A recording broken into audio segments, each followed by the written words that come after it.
दिखा भी दीजिए। अरे हम दिखाते हैं ना आपको। अरे कुछ करने को दीजिए ना।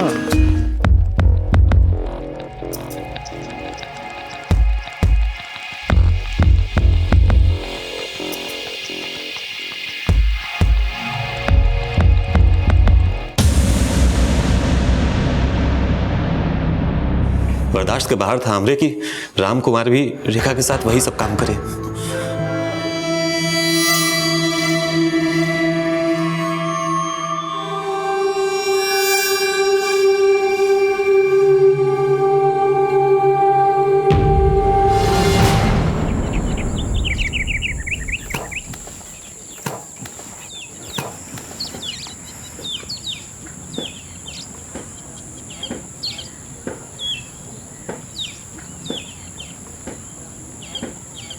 बाबूजी। हाँ बेटा। राम कुमार कल रात से घर नहीं आए हैं। कहा? कल रात से घर नहीं आए? जी बाबूजी। कुछ बता के गया था कि कहीं जाने वाला है? नहीं बाबूजी, कुछ बताकर तो नहीं गए, पर कल रात खाने के बाद से बड़े ही परेशान थे। इतनी देर तक तो कभी घर से बाहर नहीं रहता है, जरा देखिए ना। अरे तुम लोग चिंता मत करो, जरूर किसी दोस्त के यहाँ गया होगा, मैं देख के आता हूँ। ठीक है?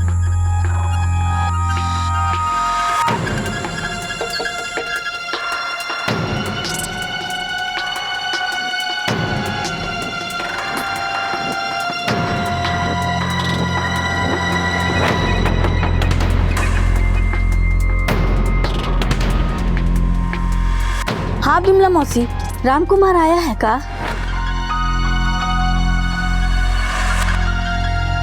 चिंता मत करिए माँ जी, राम कुमार जल्दी आ जाएंगे।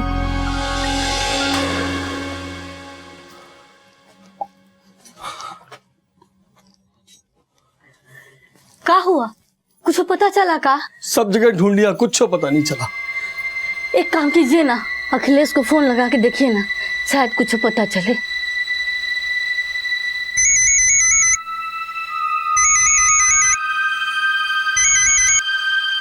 हाँ बाबूजी। ये राम कुमार कल रात से घर नहीं लौटा है। हमका काम मालूम बाबूजी, 5 साल से हमरे उका कौनो बातचीत ना है। उका कुछ हुआ करे ना तो हमका फोन मत घुमावा करो। वो जिए चाहे मरे, हमरी बला से हम उकी कौनो खोज खबर नहीं रखते हैं। अब फोन रखो, बाद में बात करो। का बोला अखिलेश? उका कुछ नहीं पता। एक काम करते हैं, हम पुलिस स्टेशन जाते हैं, पुलिस में रिपोर्ट लिखाते हैं।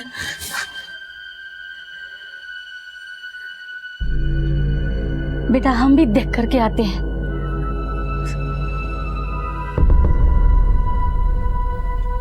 एक कत्ल और एक गुमशुदगी, क्या इन दोनों घटनाओं के तार एक दूसरे से जुड़े हुए थे? मरने वाला कौन था और मारने वाला कौन था? और इस सब में राम कुमार की क्या हिस्सेदारी थी? क्या कातिल राम कुमार ही था जो कत्ल करने के बाद भाग निकला? सवाल कई थे और जवाब एक भी नहीं। राम कुमार के माँ बाप ब्रिजेश्वर और सुमित्रा हर मुमकिन कोशिश कर चुके थे कि कहीं से उनके बेटे का पता चल जाए। साहब, मेरा बेटा कल रात से घर नहीं आया। क्या नाम है आपके बेटे का? राम कुमार। उसने आपको बताया कि कहाँ जा रहा है, किससे मिलने जा रहा है? कुछ नहीं बताया साहब। उसके सारे दोस्त लोगों से पूछ लिया, आस पड़ोस में ढूंढ लिया। अच्छा, आपकी फैमिली में आपके अलावा और कौन कौन रहता है? हम हैं, हमारी पत्नी सुमित्रा और रेखा। और आप कौन? साहब, हमारा नाम संतोष है। हम ही रेखा को लेके आए थे चाचा के पास। हम लोग राम कुमार और रेखा की शादी के बारे में सोच रहे थे। आपका मतलब कि शादी से पहले ही आपकी होने वाली बहू आपके घर पे रहती थी? जी साहब। अभी कहाँ है रेखा? तो रेखा, तुम्हारी शादी की बातचीत चल रही थी राम कुमार से? जी साहब, हम दोनों एक दूसरे को बहुत ही पसंद करते हैं। तो तुम्हारे हिसाब से कहाँ गया होगा राम कुमार? वो तो हमको नहीं पता साहब, कल रात से वो बहुत ही परेशान लग रहे थे। क्यों, ऐसा क्या हो गया था?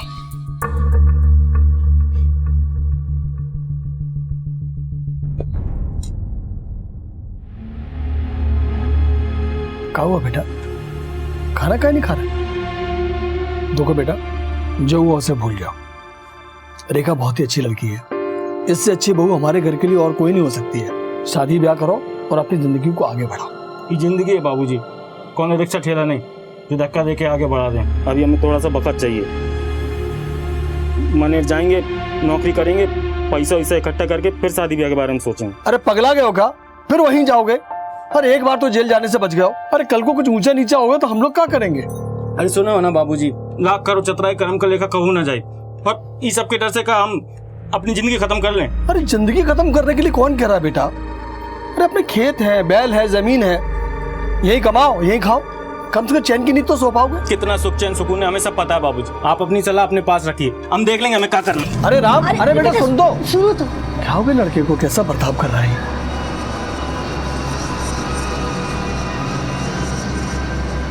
सुनिए। परेशान मत करो, हमारा दिमाग बहुत खराब है यहाँ। अरे सुनिए तो, अरे सुनिए तो। वही जो निकले अब तक नहीं आए, बहुत ही गुस्से में थे साहब। हमने सोचा कि हम एक बार पूछ लें, पर वो कहा है ना साहब, हमारी हिम्मत ही नहीं हुआ। मानेर की क्या कहानी है? ऐसा क्या हुआ था कि राम कुमार जेल जाते थे तो बचा? साहब मानेर में बस एक छोटा सा हादसा हो गया था। क्या हुआ था मानेर में?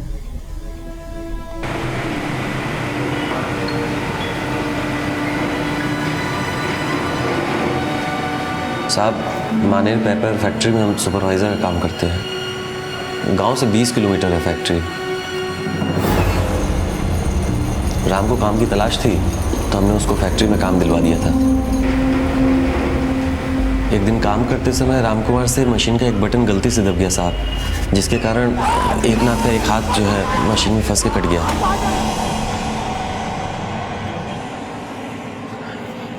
राम, क्या हुआ? गांव चले जाओ, बाबूजी को तुम्हारी ज़रूरत भी है, और यहाँ का जो कुछ भी है ना उसका चिंता मत करो तुम, हम सब संभाल लेंगे। ये लो भैया, ये कब रख लो। राम तो बहुत ही भोला लड़का है सर, जो हुआ उसका दुख हमको भी हो रहा है। रेखा हमारी मुंह बोली बहन है, इसीलिए तो इसका रिश्ता लेके आए थे हम उसके लिए, ताकि उसके जीवन में भी थोड़ी सी खुशी आए। ठीक है, तुम जा सकते हो, जरूरत पड़ी तो वापस बुलाएंगे। मुश्ताक सर, सबसे पहले राम कुमार के मानेर कांड की डिटेल निकालो। कभी कभी अतीत में हुई एक गलती हमारे आज पे भारी पड़ जाती है। हो सकता है राम कुमार का गायब होना भी उस हादसे से जुड़ा हो। और हाँ, राम कुमार के आसपास के लोगों और गांव वालों से पूछताछ करो। हो सकता है किसी ने राम कुमार को उस रात कहीं आते जाते देखा हो। यस सर, मैं फौरन 2 टीम तैयार करता हूँ। एक टीम के साथ खुद मानेर निकलता हूँ और दूसरी टीम गांव में पूछताछ के लिए भेजता हूँ सर।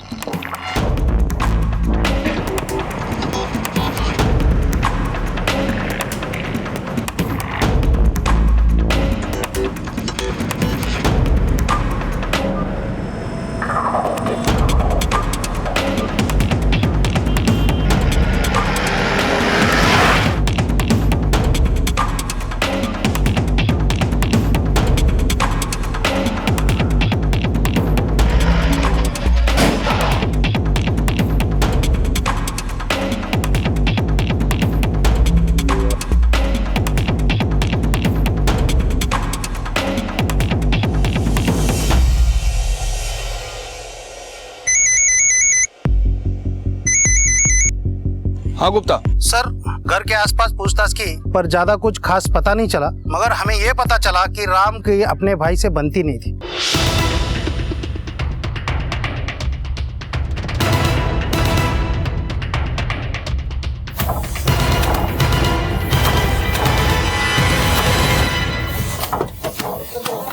अखिलेश। हाँ साहब, हमारी अखिलेश है। अखिलेश तुम्हारा भाई कल रात से घर नहीं पहुंचा, कोई आइडिया कहाँ होगा? नहीं साहब, वो तो बाबूजी का फोन आया था कि वो घर नहीं लौटा है। ऐसे साहब हमारी उससे बनती नहीं थी, हमका कुछ नहीं पता साहब। पता नहीं या फिर बताना नहीं चाहते? ये क्या कह रहे हैं साहब, हमें कुछ समझ में नहीं आ रहा। मतलब ये है अखिलेश कि तुम्हारे भाई के गायब होने में कहीं तुम्हारा हाथ तो नहीं है? अरे हम काहे करेंगे ये सब, बनती तो इसलिए नहीं थी साहब कि हमारे बाबूजी ने सारी जायदाद तो कर दी उसके नाम, और हमरे हिस्से में आई केवल भीख। और वैसे भी हमरा उससे कौनो मतलब नहीं साहब, हम यहाँ अपने बीवी बच्चन के साथ अच्छे से जिंदगी काट रहे हैं। हम ये सब करके अपनी जिंदगी थोड़ी खराब करेंगे साहब।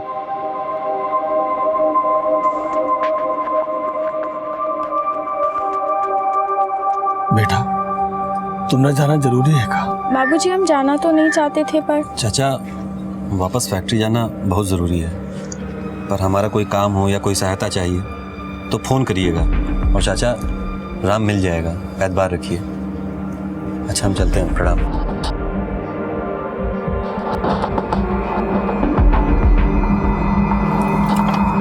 खुश रहो बेटा।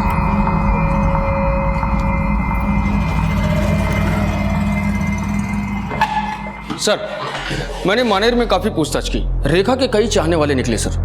उसका भाई आनंद भी उसी फैक्ट्री में काम करता है जिसमें संतोष काम करता है। सर, दोनों काफी अच्छे दोस्त भी हैं। इसलिए भाई ने बहन को संतोष के साथ रामकुमार के घर भेजा ताकि शादी की बात पक्की हो सके सर। और एक बात और सर, मैंने रामकुमार के भाई अखिलेश से भी बात की। सर, अखिलेश और रामकुमार के बीच बनती तो नहीं थी, लेकिन उसे देखकर ऐसा लगता नहीं कि वो अपने भाई को गायब करवा सकता है सर, क्योंकि उसके घर में एक पत्नी, छोटे छोटे बच्चे भी हैं सर। और ये एकनाथ की क्या रिपोर्ट है?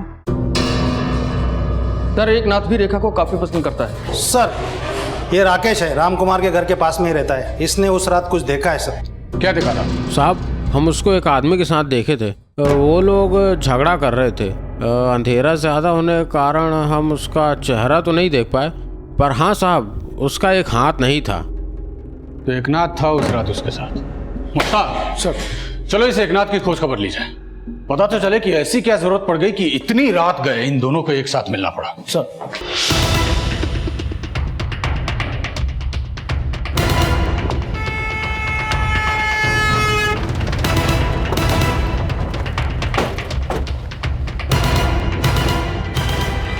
दरवाजा खोलो।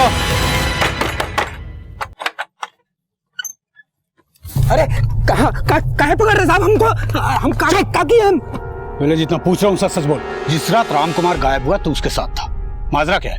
ये महज इत्तेफाक है या तेरी कोई प्लानिंग थी? हम कोनो प्लानिंग नहीं किए हैं साहब। हम काहे करेंगे कोनो प्लानिंग? बस बात यह है कि हम रेखा को बहुत पसंद करते हैं साहब, और वो भी हमको बहुत पसंद करती है।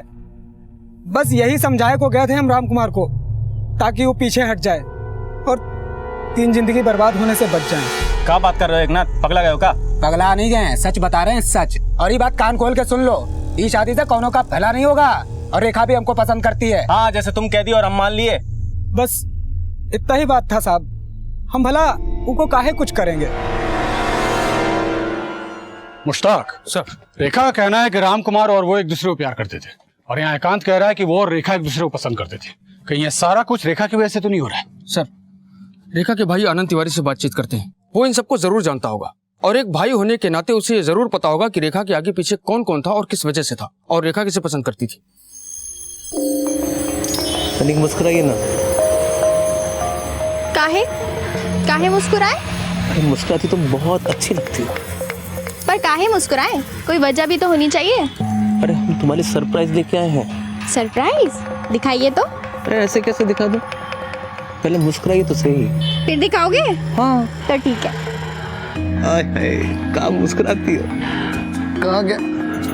ये देखो नया फोन। दिखाओ तो। अरे रुकिए तो एक फोटो खींचते हैं, ठीक है? कैसे लग रहे हैं हम? अरे बहुत खूबसूरत लगते हैं। अब दिखा भी दीजिए। अरे हम दिखाते हैं ना आपको। अरे कुछ करने को दीजिए ना। अरे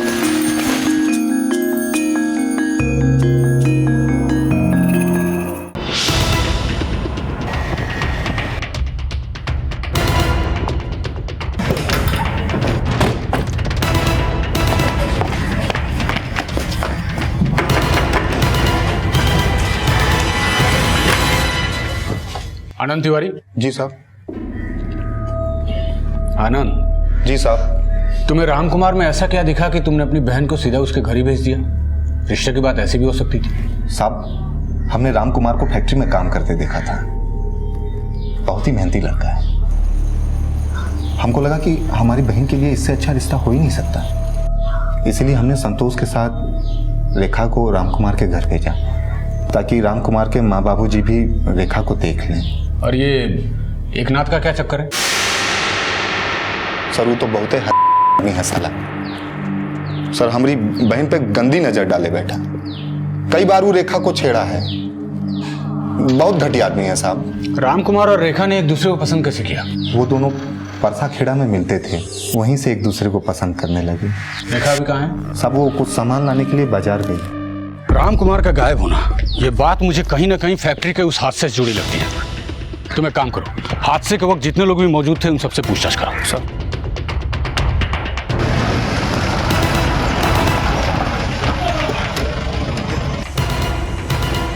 आप हैं मैनेजर? हाँ जी, मैं हूँ मैनेजर। हम उस मशीन को देखना चाहते हैं जिससे एकनाथ का हाथ कटा था। जी सर, आइए मैं दिखाता हूँ।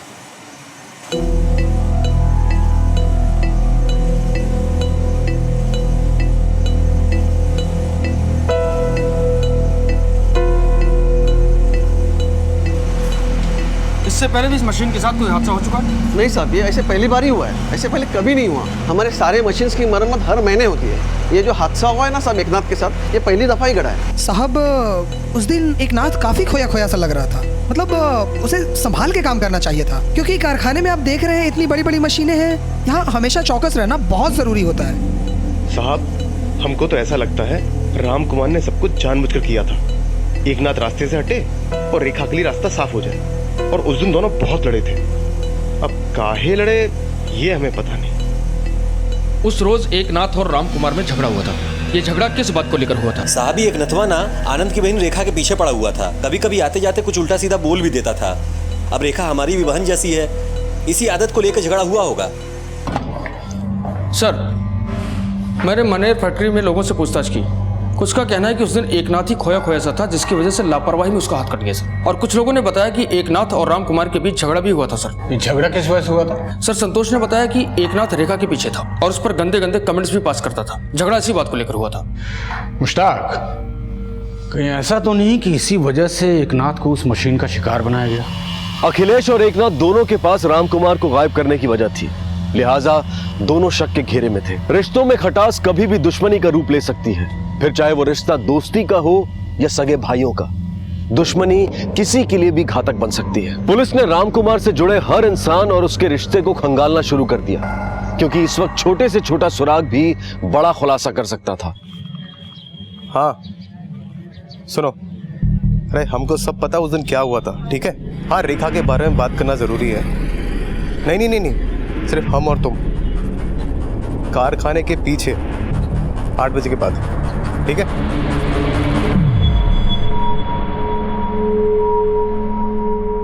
हेलो,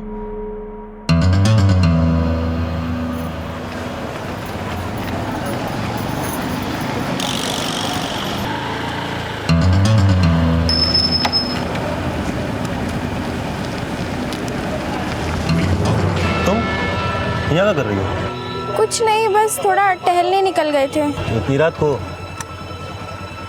किसी को बुलाई तो नहीं हो यहाँ? नहीं, हम किसे बुलाएंगे? आओ बैठो, छोड़ देते हैं।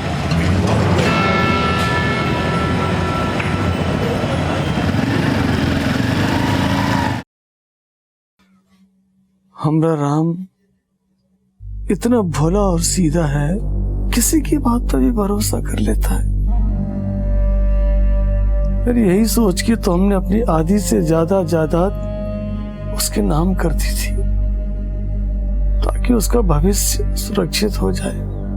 अखिलेश को तो हम जानते हैं, होशियार है, अपनी जिंदगी संवार लेगा। पर हमें क्या पता था कि जायदाद के चक्कर में दोनों भाई एक दूसरे के इतने बड़े दुश्मन बन जाएंगे। काश दोनों भाई साथ होते।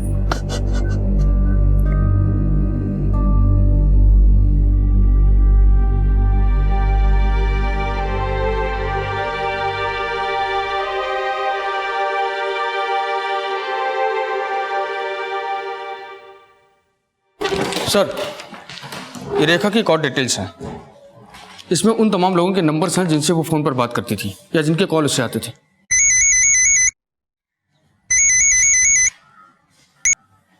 हाँ बोलो। व्हाट?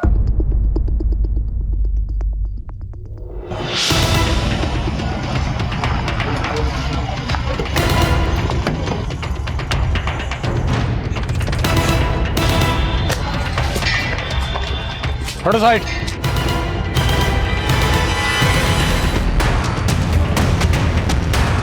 सर, ये रही पोस्टमार्टम रिपोर्ट।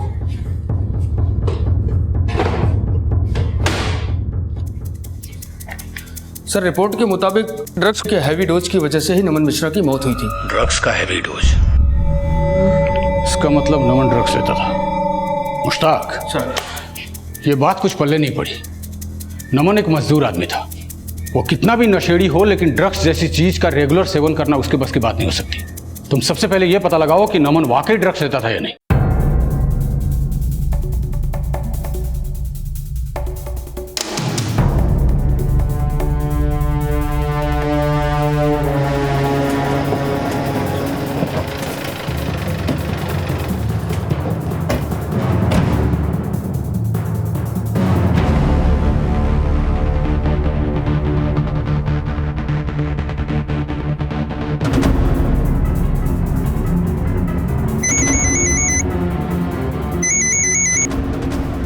हाँ मुश्ताक। सर, नमन के दोस्तों और उसके परिवार वालों से पूछताछ की, उससे ये पता चला कि वो एक नंबर का नशेड़ी था। शराब तो लगभग वो रोज ही पीता था सर। हाँ, मगर ड्रग्स, वो भी इतनी मात्रा में? देखो मुश्ताक, ड्रग्स के लाइट डोज से आदमी बेहोश हो जाता है, तो नमन इतने हैवी मात्रा में ड्रग्स का डोज कैसे ले सकता है? जरूर इसके पीछे किसी का हाथ है। हो सकता है कि उसने ये ड्रग्स खुद ना खाया हो, बल्कि उसे किसी ने खिलाया हो सर। पॉसिबल है। रेखा से जुड़े अब तक 3 नाम सामने आ चुके थे, रामकुमार, एकनाथ और नमन। रामकुमार का कोई सुराग नहीं मिल पाया था, एकनाथ का एक एक्सीडेंट में हाथ कट गया था, और अब नमन की मौत। क्या ये तीनों घटनाएं आपस में जुड़ी हुई थी, या फिर कोई था जो रेखा से जुड़े हर नाम के लिए खतरा बना हुआ था? क्या रामकुमार के गायब होने और दूसरी घटनाओं में कोई संबंध था, या फिर रेखा ही इन सब के लिए जिम्मेदार थी? रामकुमार को गायब हुए 2 महीने बीत चुके थे, और अब उसके मिलने की सारी उम्मीदों ने भी दम तोड़ दिया था।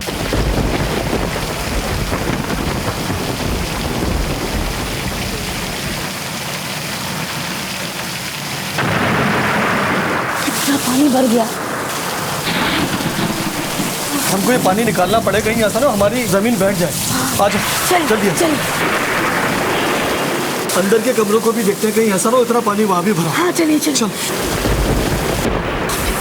अरे रामकुमार के कमरे में इतना पानी। सुमित्रा, पानी जल्दी से निकालना पड़ेगा। अरे बाप रे। सुमित्रा,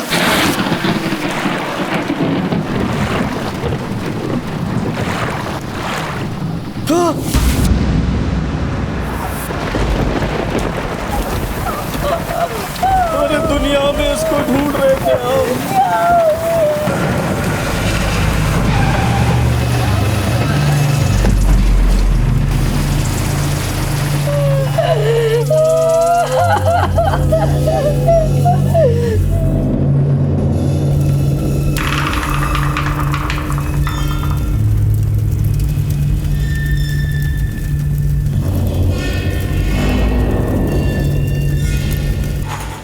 ये एकनाथ का काम नहीं हो सकता। एक हाथ से लाश को वहां तक ले जाना और फिर कब्र खोद कर दफनाना, नॉट पॉसिबल। मुश्ताक, क्या पॉसिबल है कि रामकुमार की लाश उसी के घर में गड़ी हो?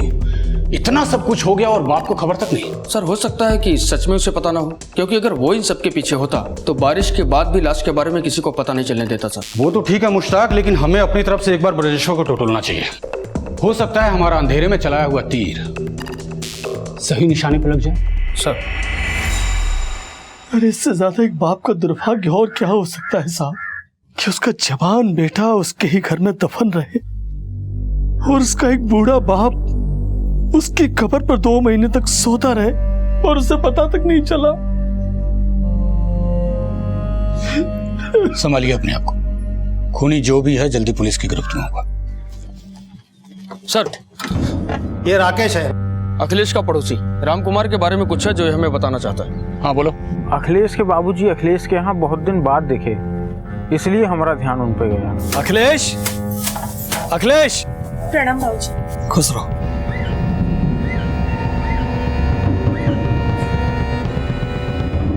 प्रणाम बाबूजी। हम ये कहने आए थे बेटा कि जो कुछ हुआ उसे भूल जाओ, घर वापस आ जाओ, जिंदगी की नई सिरे से शुरुआत करते हैं।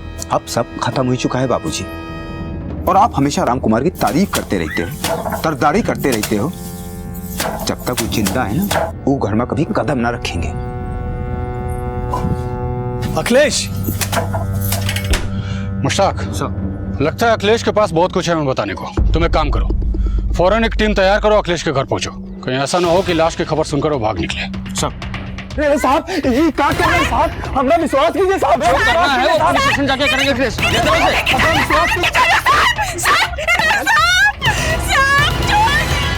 तो बात अब साफ साफ कर लेते हैं और ध्यान रहे कि दोनों सच ही बोलेंगे। अखिलेश, क्या तुम्हारे पिता कभी तुम्हारे घर आए थे? हाँ साहब। और घर लौटने की बात पर तुम दोनों में बहस भी हुई थी? अब साहब गुस्से में तो मुंह से 2-4 बातें निकली जाती हैं।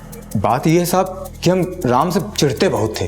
कहे कि बाबूजी ने सारी जायदाद तो उनके नाम कर दी, जी का वो बर्बाद कर देता, और हमका का दिया कछु नहीं। बस साहब यह खातिर हम गुस्से में घर छोड़कर बाहर चले गए। तू चाहे कितनी भी दलील दे ले, लेकिन तुझे देखकर लगता नहीं है कि तू कोई दूध का धुला हुआ है। और ब्रिजेश्वर जी, आप कहीं ऐसा तो नहीं कि एक बेटा तो खो ही दिया है तो कम से कम दूसरे को बचा लो? हमारे बेटे आपस में झगड़ा भले ही कर सकते हैं, पर हम इतना जानते हैं कि वो किसी का खून नहीं बहा सकते। आपका ये बेटा क्या कर सकता है ये तो आप अच्छी तरह जानते हैं, लेकिन मैं क्या कर सकता हूँ ये आप नहीं जानते। इसलिए दिमाग की नसों पर जोर दीजिए और सोचिए कि क्या किया, किसने किया और क्यों किया। सर, पोस्टमार्टम रिपोर्ट के मुताबिक राम कुमार की हत्या हुई थी। किसी ने उसे गला घोटकर मार दिया और फिर लाश को दफना दिया। बॉडी जल्दी सड़ने लगी क्योंकि कातिल ने लाश के साथ नमक का भी इस्तेमाल किया था सर। और सर, नमक का इस्तेमाल इसलिए भी किया गया ताकि बदबू को दबाया जा सके। मुझे अभी भी समझ में नहीं आ रहा है कि कोई घर के अंदर कब्र खोद के बॉडी दफना के चला गया और बाप को खबर तक नहीं हुई। मुझे लगता है सबके पीछे अखिलेश का हाथ है और बाप अब अपने इकलौते बेटे को बचाना चाहता है। या ये भी हो सकता है कि राम की मौत की वजह रेखा बनी हो। आखिर उसके भी फैक्ट्री में चाहने वाले बहुत थे। हो सकता है उनमें से कोई आया हो और ये सब करके चला गया हो। मुश्ताक सर, मुझे लगता है कि हमारे हर सवाल का जवाब सिर्फ और सिर्फ रेखा है। क्या वाकई में राम कुमार के पिता इस बात से अनजान थे कि उनके बेटे की लाश उनके घर में दफन थी, या फिर वो अपने दूसरे बेटे अखिलेश को बचाने की कोशिश कर रहे थे? क्या अखिलेश ने ही अपने भाई राम कुमार की हत्या की थी? वैसे अखिलेश के अलावा पुलिस की शक की सुई कहीं ना कहीं रेखा पर भी थी।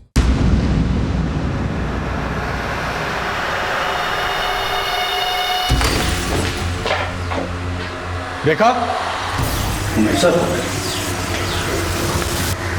इसको जल्दी हॉस्पिटल पहुंचाओ।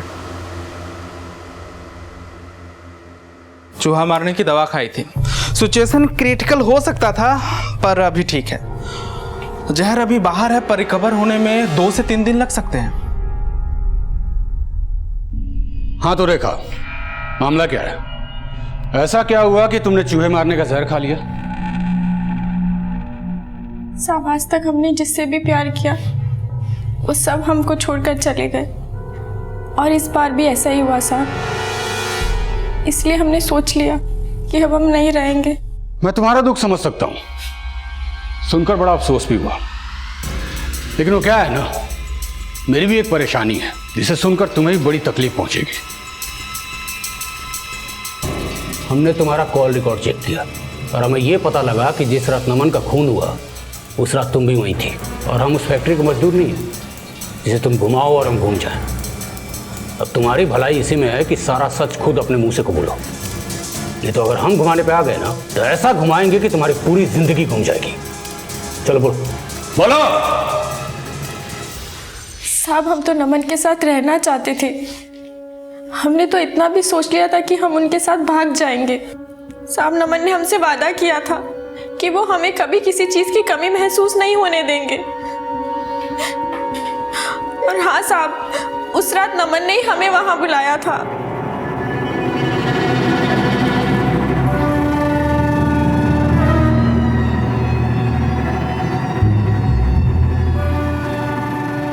अरे हम तुम्हारे साथ है ना, काहे चिंता करती हो? अरे हम तुम्हारा ख्याल रखेंगे। अब तो कम ख्याल रखेंगे क्या तुम्हारा? हाँ?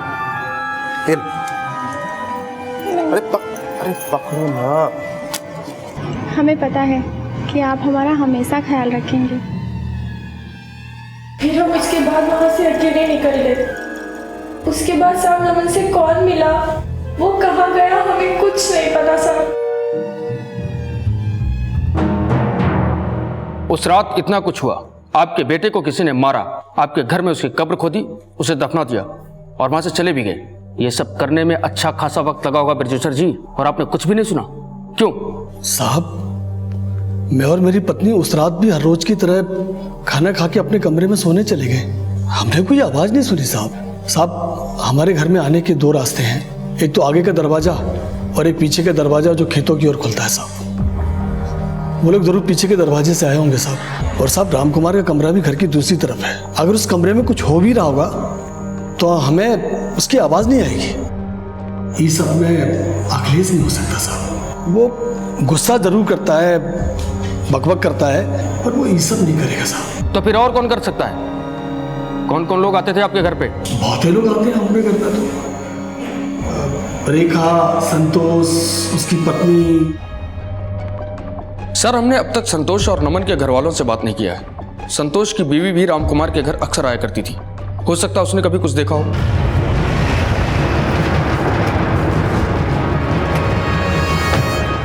रामकुमार के घर आना जाना होता था तुम्हारा?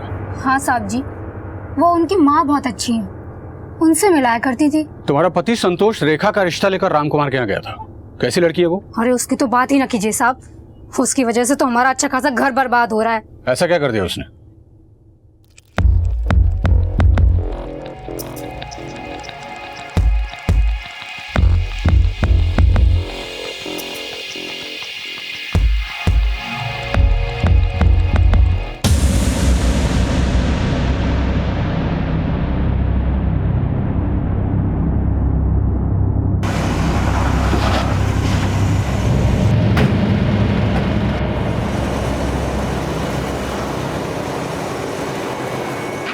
चल संतोष। साहब क्या हुआ? तेरे लिए जेल में एक नया काम ढूंढना है, चक्की पीसने। अरे अरे हम क्या किए? अरे अरे साहब बोला मत, हमें सब सच पता चल चुका है कि रामकुमार और नमन को तू नहीं मारा है। क्या बोल रहे? हम काहे मारने लगे रामकुमार को? तेरी बीवी ने सारा सच उगल दिया है और तेरे सारे काले कच्चे चिट्टे खुल चुके हैं। रेखा कुछ दिन तेरे घर पे भी रही थी, राइट? और तुम दोनों के बीच कुछ चल भी रहा था और नमन की बीवी ने हमें बताया कि नमन को कोई 5 लाख रुपए देने वाला था और वो शहर से बाहर भी जाने वाला था। तब तेरे हमने कॉल रिकॉर्ड चेक किए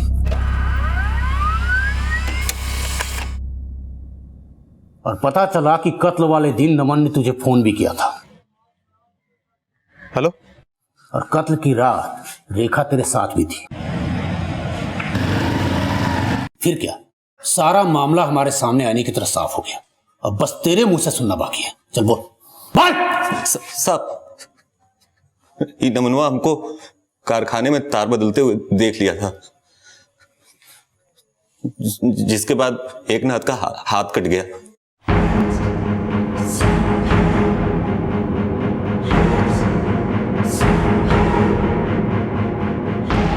हमको जो करना था हम तो कर गए, लेकिन नमनवा को हम पे शक हो गया था। पूछताछ में तो कुछ बोला नहीं, लेकिन अपना मुंह बंद रखने का हमसे पैसा ईटना चाहता था। हम भी उसको पैसा का लालच देती, वो हमारे जाल में फंस गया।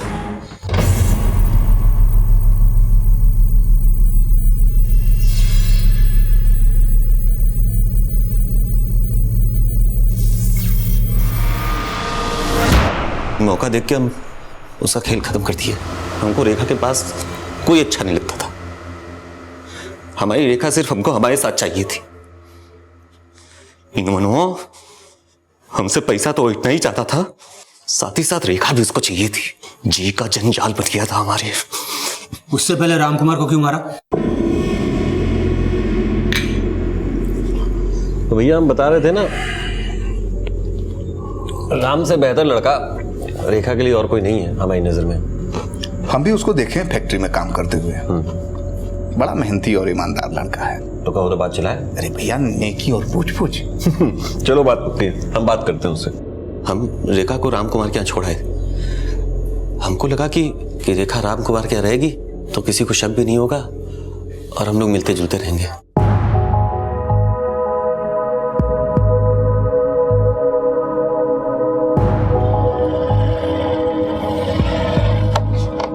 चाचा प्रणाम। ले आए तुम्हारी बहुरिया। कैसी है चाची? अपनी बहुरिया को देख लो भैया, शिकायत ना करना फिर। अरे मेरा राम, बस बैठा रहोगे? उठो तो देखो, ले आए। कैसी है? पसंद आई? पर 3 दिन में ही हमको उसकी याद सताने लगी।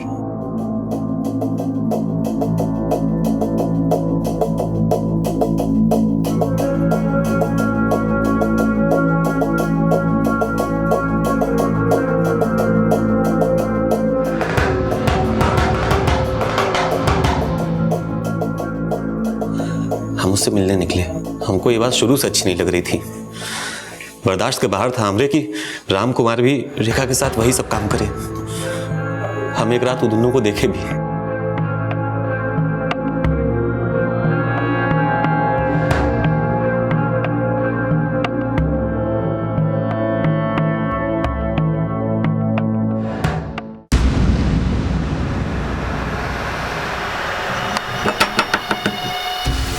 इस वक्त कौन आया होगा? पता नहीं, तुम अंदर जाओ, मैं देखता हूँ।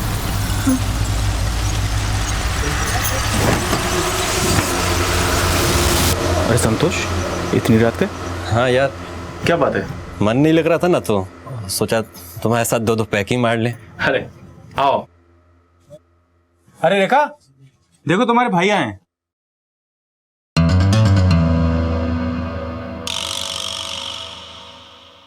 तुम दोनों भाई बहन बैठ के बात करो, मैं कुछ खाने पीने का इंतजाम करता हूँ।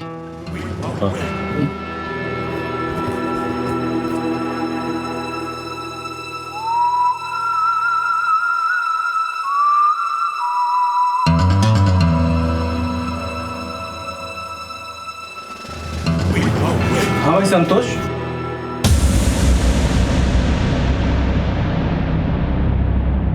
फिर हमने सोचा कि राम कुमार ये बात सबको बता देगा। अरे बस तुम्हें गलत फहमी हो रही है ना? मेरी शादी? अरे नहीं यार, तू गलत समझ रहा है। मैं गलत समझ रहा हूँ।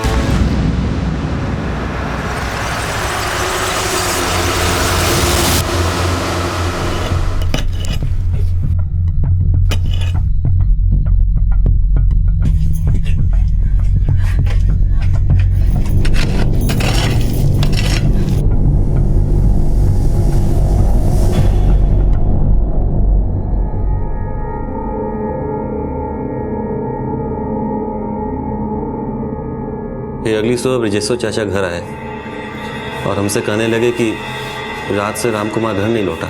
यही वो मौका था साहब जब हम ब्रजेश्वर चाचा के साथ हो लेते और इससे किसी को हम पे शक भी नहीं होता। लाश में से बदबू ना आए और जल्दी से सड़ जाए, इसके लिए हमने कवर फिर से खोदी, उसमें नमक डाल दिया और फिर से कवर फाड़ दी।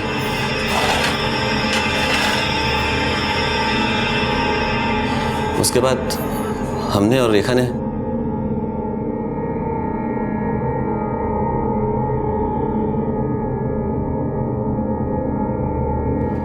हाँ माँ, मैं अपना पूरा ख्याल रखूँ। अरे नेहा आओ ना, कितना टाइम आ रही हूँ ना, 1 मिनट रुको। हाँ माँ। मैनी कॉन्ग्रेचुलेशंस बेटा, ऐसे ही काम करते रहो और आगे बढ़ते रहो। थैंक्स माँ। अच्छा तुम अपने फ्रेंड्स के साथ एंजॉय करो। बाय बेटा। बाय माँ, take care. Cheers! Finally Neha team leader बन ही गई। थैंक्स। गौर से देखिए इस चेहरे को। इंदौर से आई ये लड़की आज टीम लीडर बनकर हम सबको सताने वाली है। बाकियों का तो पता नहीं, लेकिन तू तो पक्का गया काम से। ये काम से गया? आई थॉट तेरा होने वाला पति काम से गया। नाम क्या है उसका? गाइस, वो आ रहा है कि नहीं? नहीं। चल। अरे देखो देखो, धंधा करिए ये लड़की। हेलो, क्या हो क्या रहा है? अरे आप ऐसे कैसे घर में घुस सकते हैं? आप क्या कर रही है? एक तो चोरी है, ऊपर से सीना चोरी। हाँ, किस चीज के लिए? ये सब क्या चल रहा है? क्या चल रहा है? मैं पुलिस को बुलाऊंगी, आप ऐसे नहीं कर सकती हैं। धमकी दे रही है?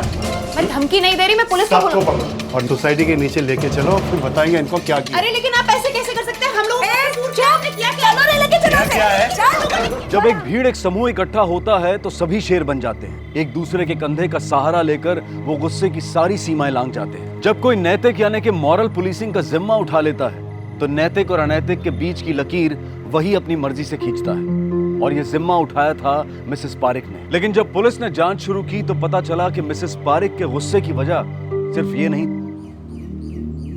सर, ये गुंडे नहीं है, मेरी एनजीओ के कार्यकर्ता है। ये जो भी करते हैं समाज की भलाई के लिए करते हैं। अगर हमें पहुंचने में जरा सी भी देर हो जाती तो उस लड़की को जान से मार देते हैं लोग। क्या सर, इसका इल्जाम भी आप हम पर ही लगा रहे हैं? वो लड़की और उसके दोस्तों ने हम पर हमला किया था। पूछिए, ये सोसाइटी के चेयरमैन है, इनसे पूछिए। यस सर, हम तो सिर्फ उन्हें समझाने गए, लेकिन नेहा ने और उसके दोस्तों ने हम पे अटैक किया और उसके बाद देखिए, नेहा और उसके दोस्तों ने हमें बताया है कि वो अपने घर में पीसफुली पार्टी कर रहे थे और आप ही लोग उसके घर में घुस गए थे। क्या सर, आपको तो मालूम है ना आजकल के छोकरा छोकरी कैसे पार्टियां करती है, अधनंगे होकर शराब पीते हैं, और ये सब हम अपनी सोसाइटी में नहीं चलने दे सकते सर। तो आप क्या इस सोसाइटी के गार्जियन हैं? नहीं सर, मैं अपने कल्चर की गार्डियन हूँ, और अगर मेरे कार्यकर्ताओं के खिलाफ कोई भी केस दर्ज हुआ तो मैं आंदोलन करूंगी। देखिए, आप शुक्र मनाइए कि नेहा ने कोई रिपोर्ट दर्ज नहीं की है, ना ही उसके दोस्तों ने कोई कंप्लेन की है, शायद इन लोगों के डर से। लेकिन अगर नेहा ने रिपोर्ट दर्ज की तो आपको अपने कार्यकर्ताओं के साथ आपका आंदोलन हवालात में करना पड़ेगा। अगर ऐसा है तो नेहा और उसके दोस्तों के खिलाफ मैं भी रिपोर्ट दर्ज करूंगी, क्योंकि वो हमारी सोसाइटी के नाबालिग बच्चों को बहलाकर फुसलाकर उनका इस्तेमाल कर रही है। सर, मैंने अपनी आंखों से देखा है। ए, क्या हुआ? ऐसी शक्ल क्यों बनी है? नहीं कुछ नहीं, वो पढ़ाई की टेंशन हो रही है। पढ़ाई? नोट्स लेने गया था। नोट्स? हाँ। पढ़ाई किस चिड़िया का नाम है मालूम भी है तुझे? कभी कभार तो किताबों के ऊपर की धूल झाड़ लिया कर। अब यहाँ खड़ा क्यों है? जा, चल पढ़ाई करने जा। तूने फेंको ना मैगजीन। चेयरमैन के सामने चल के बता दो। चेयरमैन नहीं, मैं दिखती हूँ, तू बैठ पढ़।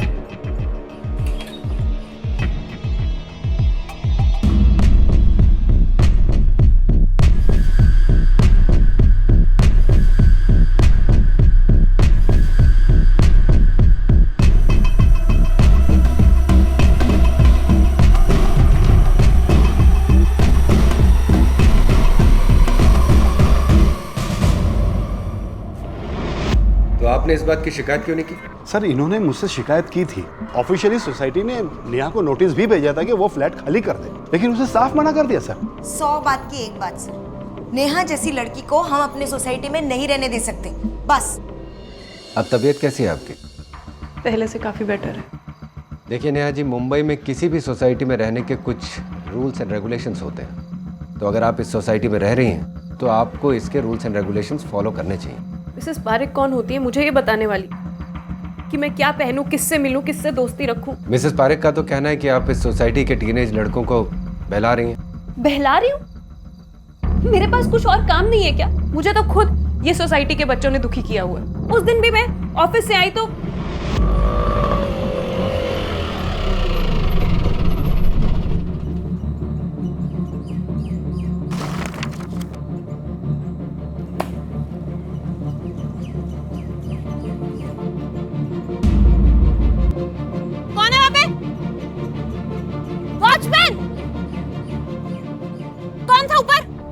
पर हुआ क्या मैडम? किसने फेंका ये ऊपर से? मैडम वो कुछ बच्चे थे।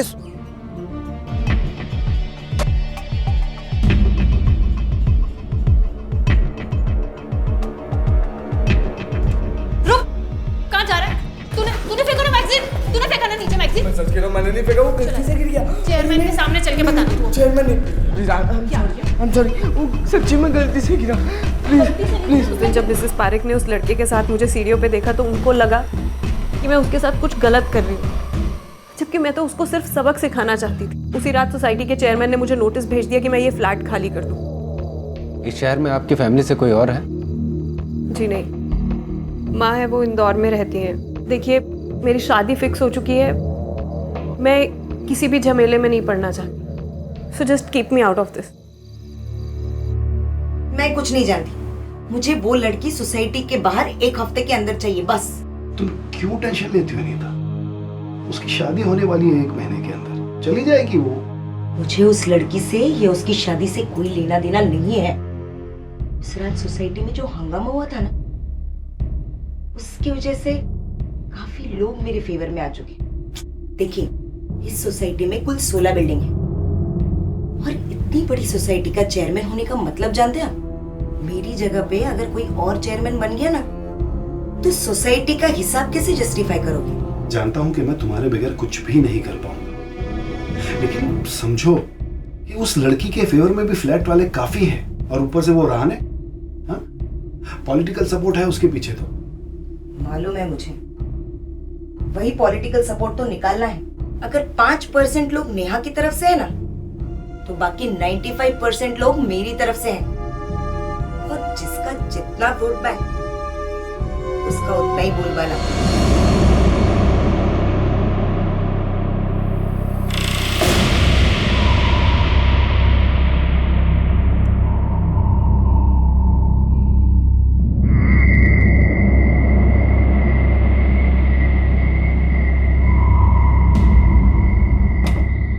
भीड़ को अपनी तरफ करने के लिए किसी मुद्दे को उठाना पड़ता है।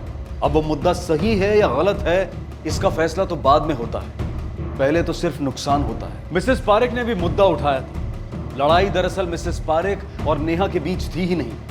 लड़ाई तो थी सोसाइटी का चेयरमैन बनने की। नेहा तो सिर्फ एक प्यादा थी जिसे मिसेस पारेख चल रही थी। अगर इस लड़ाई में प्यादे की मौत भी हो जाती है तो क्या, प्यादा तो होता ही इसीलिए है। मगर अब जो होने वाला था वो किसी ने सपने में भी नहीं सोचा था। सर मेरे बेटा लापता है। मुझे नहीं पता वो कहाँ है।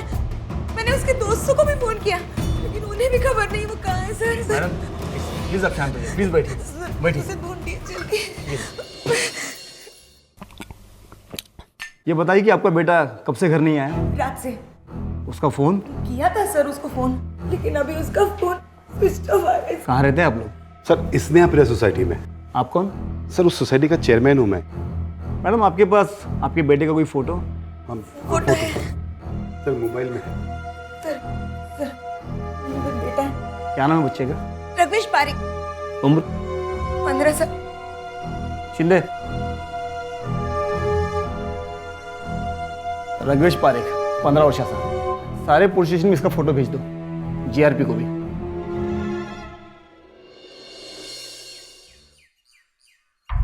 सर हम लोग कल रात को छत पे पढ़ाई कर रहे थे, उसके बाद मैं घर आ गया था। तुम लोग छत पे क्यों पढ़ाई कर रहे थे? घर पे क्यों नहीं पढ़ाई कर रहे थे तुम लोग?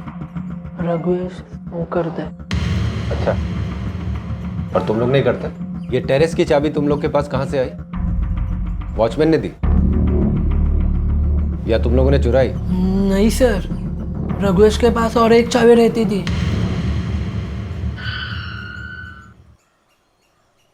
आइए। रघुवेश को यहाँ की चाबी आपने दी थी? नहीं सर, यहाँ की चाबी तो वॉचमैन भी बिगैर इजाजत के नहीं ले जा सकता सर। तो फिर रघुवेश के पास यहाँ की चाबी आई कहाँ से? सर वो तुम उस तरफ देखना। चलिए।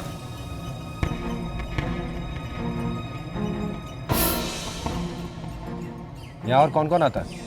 कोई नहीं सर, दरअसल बात यह है कि जो बगल वाली सोसाइटी है ना, उसकी छत पे से किसी लेडी ने कूदकर आत्महत्या की थी। इसके बाद हम लोग चाबी के लिए बहुत स्ट्रिक्ट हो गए थे सर। इतने स्ट्रिक्ट कि रघुवेश के पास यहाँ की चाबी थी। बच्चे यहाँ आके सिगरेट पीते थे और आपको खबर तक नहीं। वो क्या वहाँ पे? सर वो मेरे घर का कचरा है सर, फर्नीचर का काम हो रहा था तो यहाँ रख दिया सर। 2 दिन से सफाई वाला नहीं आ रहा था ना सर, इसलिए सफाई नहीं कर पाए। आप में से रघुवेश को आखिरी बार किसने देखा था? सर मैंने देखा था, सुबह कल कॉलेज जाते हुए। मैडम आपको किसी पे शक है?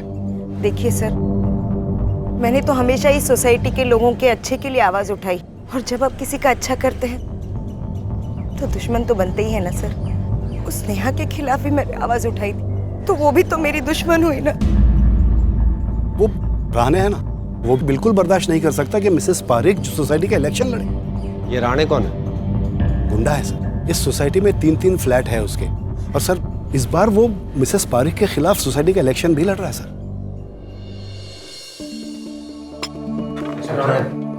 जी। अरे चिंटू 2 चाय और ले गया सर के लिए। सर प्लीज बैठिए। आप तो जानते होंगे कि मिसेस पारेख का लड़का गायब हो गया। जी सर, बड़ा दुख हुआ ये जानकर। आप जानते थे उस लड़के को? सर जानता था, ऐसी सोसाइटी का लड़का था, मेरे लड़के का अच्छा दोस्त भी था। एक बात बताइए, आपका मिसेस पारेख के साथ कोई झगड़ा वगैरह, कोई अनबन? सर राजनीति में तो ये मामूली कहासुनी होती रहती है। राजनीति? सर ये सोसाइटी के इलेक्शंस और क्या, बाकी ऐसा कुछ नहीं था। वैसे सर एक बात कहूँ, ये मिसेस पारेख और मिस्टर पटेल, ये सर सिर्फ वोट बैंक की राजनीति करते हैं और कुछ नहीं। इसका मतलब मिसेस पारेख के इलेक्शन ना लड़ने से आपको बहुत फायदा। हमें क्या फायदा है सर, मैं आपका मतलब नहीं समझा। अब दोबारा आएंगे पूछताछ करने, कुछ याद आए तो हमें जरूर बताइए।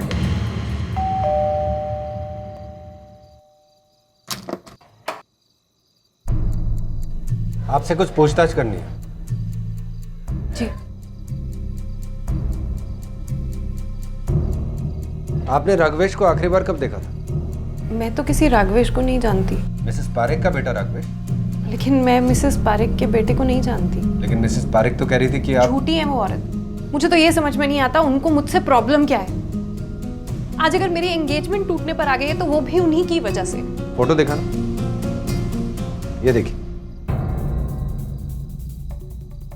मैंने देखा है इसे सोसाइटी में, लेकिन मैं इसका नाम नहीं जानती। ये लड़का कल से लापता है। व्हाट? लापता है?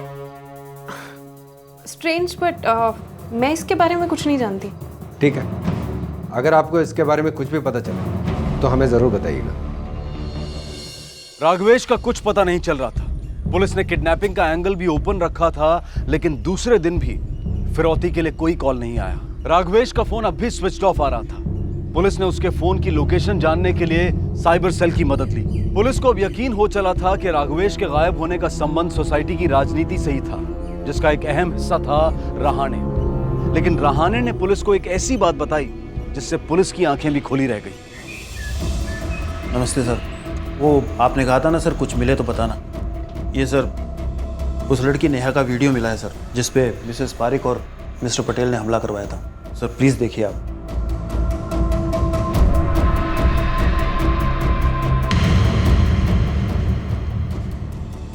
ये वीडियो आपको कहाँ से मिला? सर ये इंटरनेट पे है सर, सब जगह वायरल हो चुका है सर। क्या आप जानते थे कि आपका ये वीडियो जी हाँ। कब से? जब आप पूछताछ करने के लिए आए थे उस वक्त मेरे फियांसे के साथ इसी बात को लेकर झगड़ा चल रहा था। लेकिन इसमें मेरी क्या गलती है? गलती तो मेरी है जो मैंने तुमसे शादी के लिए हाँ की थी। तुम्हें पता तुम्हारी वजह से कितनी बदनामी हुई है मेरे रिश्तेदारों में। शरद, लेकिन तुम मेरी बात को तो समझो ना। समझने के लिए कुछ नहीं रह गया है नेहा। और सुनो, दोबारा मुझे भूल कर भी फोन मत करना।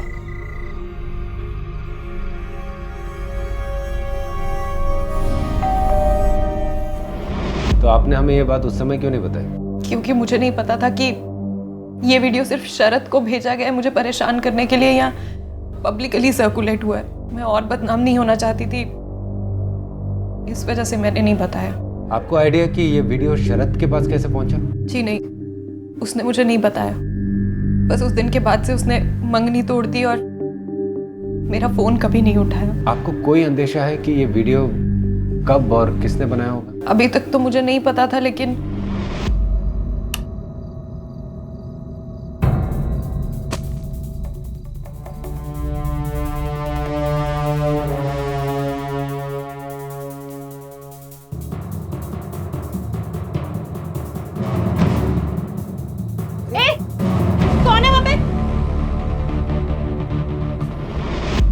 तो आपने उसी वक्त इस बात की कंप्लेन क्यों नहीं की?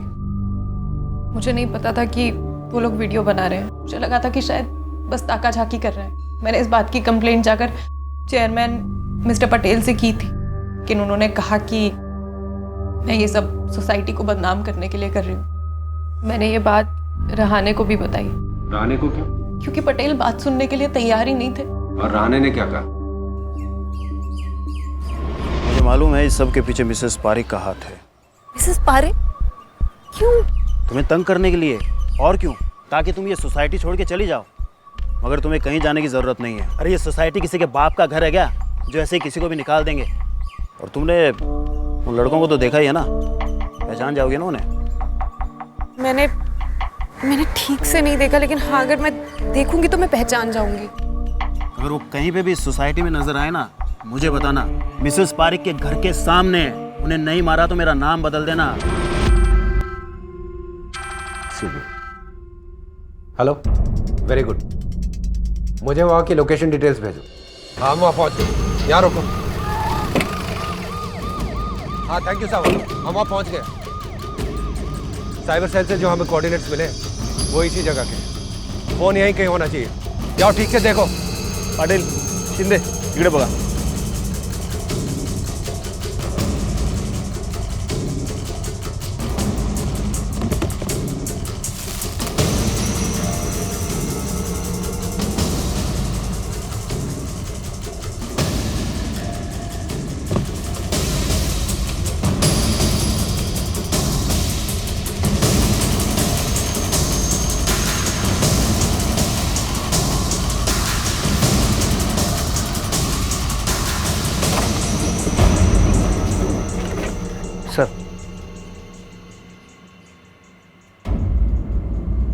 ये जगह उस सोसाइटी से सिर्फ 500 मीटर की दूरी पे है। जिसने भी फोन यहाँ फेंका है, लगता है वो बहुत जल्दी में था।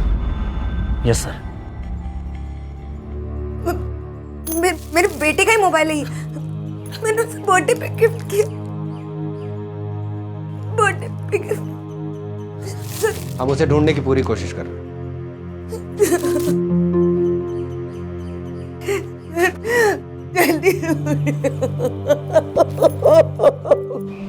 मुझे ये समझ में नहीं आ रहा, आप लोग मुझसे एक ही सवाल बार बार क्यों पूछ रहे हैं? क्योंकि शायद तुम ही एक ऐसी कड़ी हो जो राघवेश के गायब होने के पहले के हालात को जोड़ सकती हो।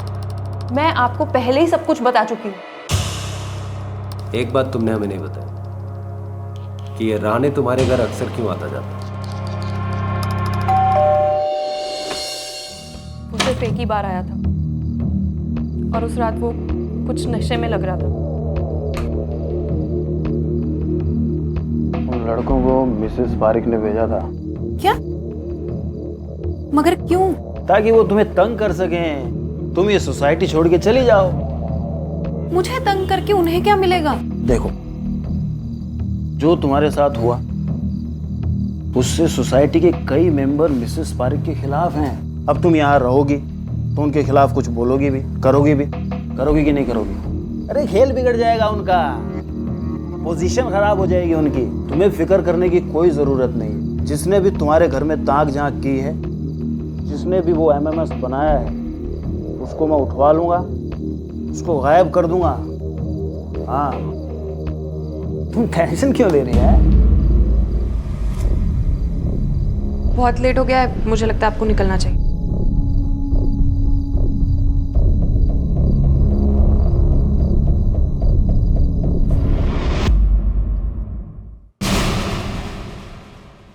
मुझे यहाँ क्यों बुलाया है सर? मैं शाखा प्रमुख हूँ, कोई ऐरा गैरा आदमी नहीं हूँ सर। देखो, आप जो भी हो, कानून के दायरे से बाहर नहीं हो। हमने आपको यहाँ बुलाया, बिना वजह नहीं बुलाया। वजह है हमारे पास। क्या वजह है सर? क्या मेरे पास वजह मिसेस पारिक के बेटे को गायब करने की? और उन लोगों के पास कोई वजह नहीं है सर। शोक मनाना चाहिए उन्हें, लेकिन वो इलेक्शन लड़ रही है। फिर भी बेटे के गायब होने का सबसे ज्यादा फायदा उन्हें मिलेगा सर। पब्लिक की सिंपैथी उन्हें मिलेगी। आपका मतलब है कि कोई सोसाइटी इलेक्शन जीतने के लिए अपने बच्चे को गायब कर देगा? आपने नेहा से कहा था ना कि जिसने भी उसका वीडियो बनाया उसको आप गायब कर दोगे। अब वो राघवेश गायब हुआ है, इसलिए शक है हमें आपके ऊपर। सर, शक करना पुलिस का काम है। कभी कभी आदमी जोश में ऐसी बातें बोल जाता है, पर इसका मतलब ये तो नहीं कि सर मैंने मिसेस पारिक के बेटे को गायब किया है। साहब, ये तीनों ना सबको बहुत तंग करते थे। कौन तीनों? सिंह साहब का बेटा आदित्य, 6 माले वाला निमित और मैडम का बेटा रघुवेश। तो इस बात की कंप्लेन आपने चेयरमैन साहब से क्यों नहीं की? साहब, छोटा मुंह बड़ी बात। चेयरमैन साहब मैडम के सामने किसी की सुनते कहाँ हैं साहब। नेहा मैडम अपने काम से काम रखती थी और वो बहुत दुखी थी साहब। उस रात वो नाइट वॉक के लिए जा रही थी, वो भी रोते हुए मैंने देखा तो मुझे बहुत दुख हुआ साहब। इनका बयान नोट करो। Yes sir.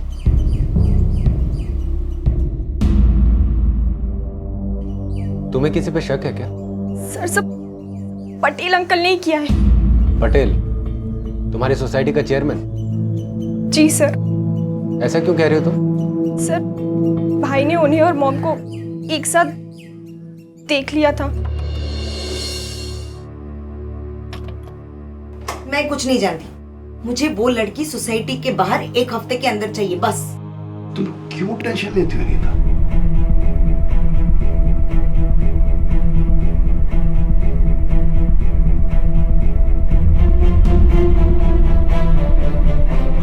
उस रात भाई बहुत डिस्टर्ब था, मैं उसे छत पे बुलाने गई थी। तेरा दिमाग तो नहीं खराब हुआ है? हाँ? तो अपनी माँ के बारे में ऐसे बेहुदा बातें करता है? मैं वही बोल रहा हूँ जो मैंने देखा है, और ये सारी चीज मैं अपने पापा को और आपकी वाइफ को भी बताने वाला हूँ। अगर ये बात तूने किसी को भी बोला, ना मुंह किसी के भी आगे खोला, तो मैं तुझे जान से मार दूंगा, समझा? जो करना है कर लो। कल का छोकरा मुझ पर हाथ उठा रहा है। पटेल बहुत बुरा आदमी है सर। मैंने आखिरी बार भाई को उसी के साथ देखा था। मुझे लगा भाई गुस्से में घर छोड़ के चला गया है, पर ये बात तुमने अपनी मम्मी को क्यों नहीं बताई? मैंने उन्हें बताई थी सर, पर उन्होंने मुझे चुप रहने को कहा। अच्छा, जो तुम्हारी बिल्डिंग में लड़की रहती है नेहा, उसका और तुम्हारे भाई का कोई झगड़ा हुआ था? नहीं सर, राघवेश नेहा से नफरत नहीं करता था, बल्कि जब भी माँ नेहा के बारे में कुछ भी उल्टा सीधा बोलती थी तो भाई को अच्छा नहीं लगता था। इनफैक्ट जब नेहा और उसके दोस्तों पर हमला हुआ तो भाई ने पुलिस को फोन किया था।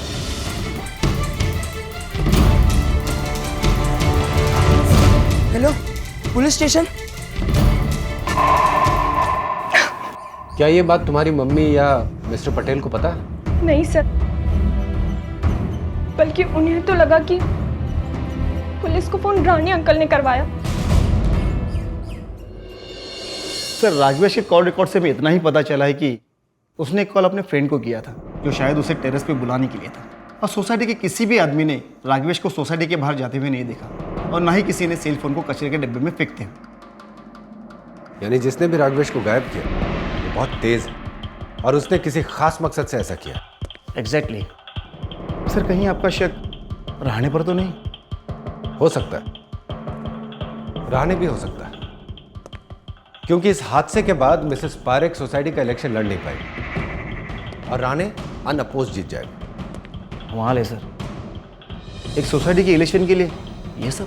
ये मत भूलो रावत, उस सोसाइटी में 16 बिल्डिंग्स, हर बिल्डिंग में 40 फ्लैट्स, तकरीबन 1000 फैमिलीज वहां पर रहती हैं। तो इस सोसाइटी के इलेक्शन के रिजल्ट से वहां के कॉरपोरेशन के इलेक्शन के रिजल्ट्स में भी फर्क पड़ सकता है। लेकिन सर, अब हम राघवेश को ढूंढे कहाँ? मुझे लगता है हमें उसे वहीं जाके ढूंढना चाहिए जहां उसे आखिरी बार देखा गया था।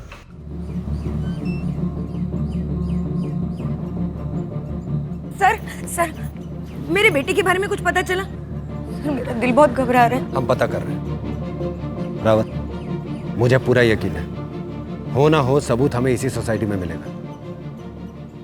Let's go.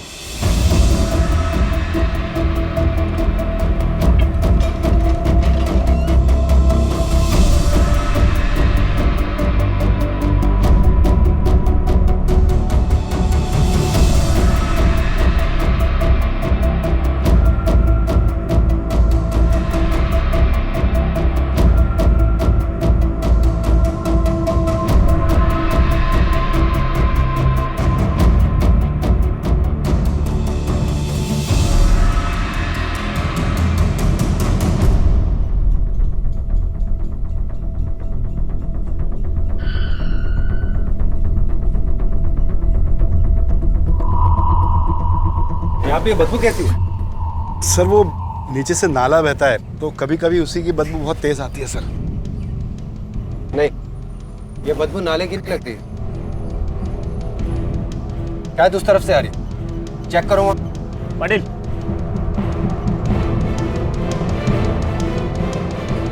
साइड में कर दो। देखो, ठीक से देखो। टेबल काटा। ये बेड खोल के देखो अंदर। 3 दिन से राघवेश की बॉडी टेरेस पर पड़ी हुई थी, और वो भी एक ऐसे बेड बॉक्स में जिसके बारे में कोई सोच भी नहीं सकता था। लेकिन राघवेश को मारा किसने? राघवेश की तो किसी से कोई दुश्मनी नहीं थी, यानी दुश्मनी मिसेस पारेख की थी और मरना राघवेश को पड़ा। Sir, postmortem report.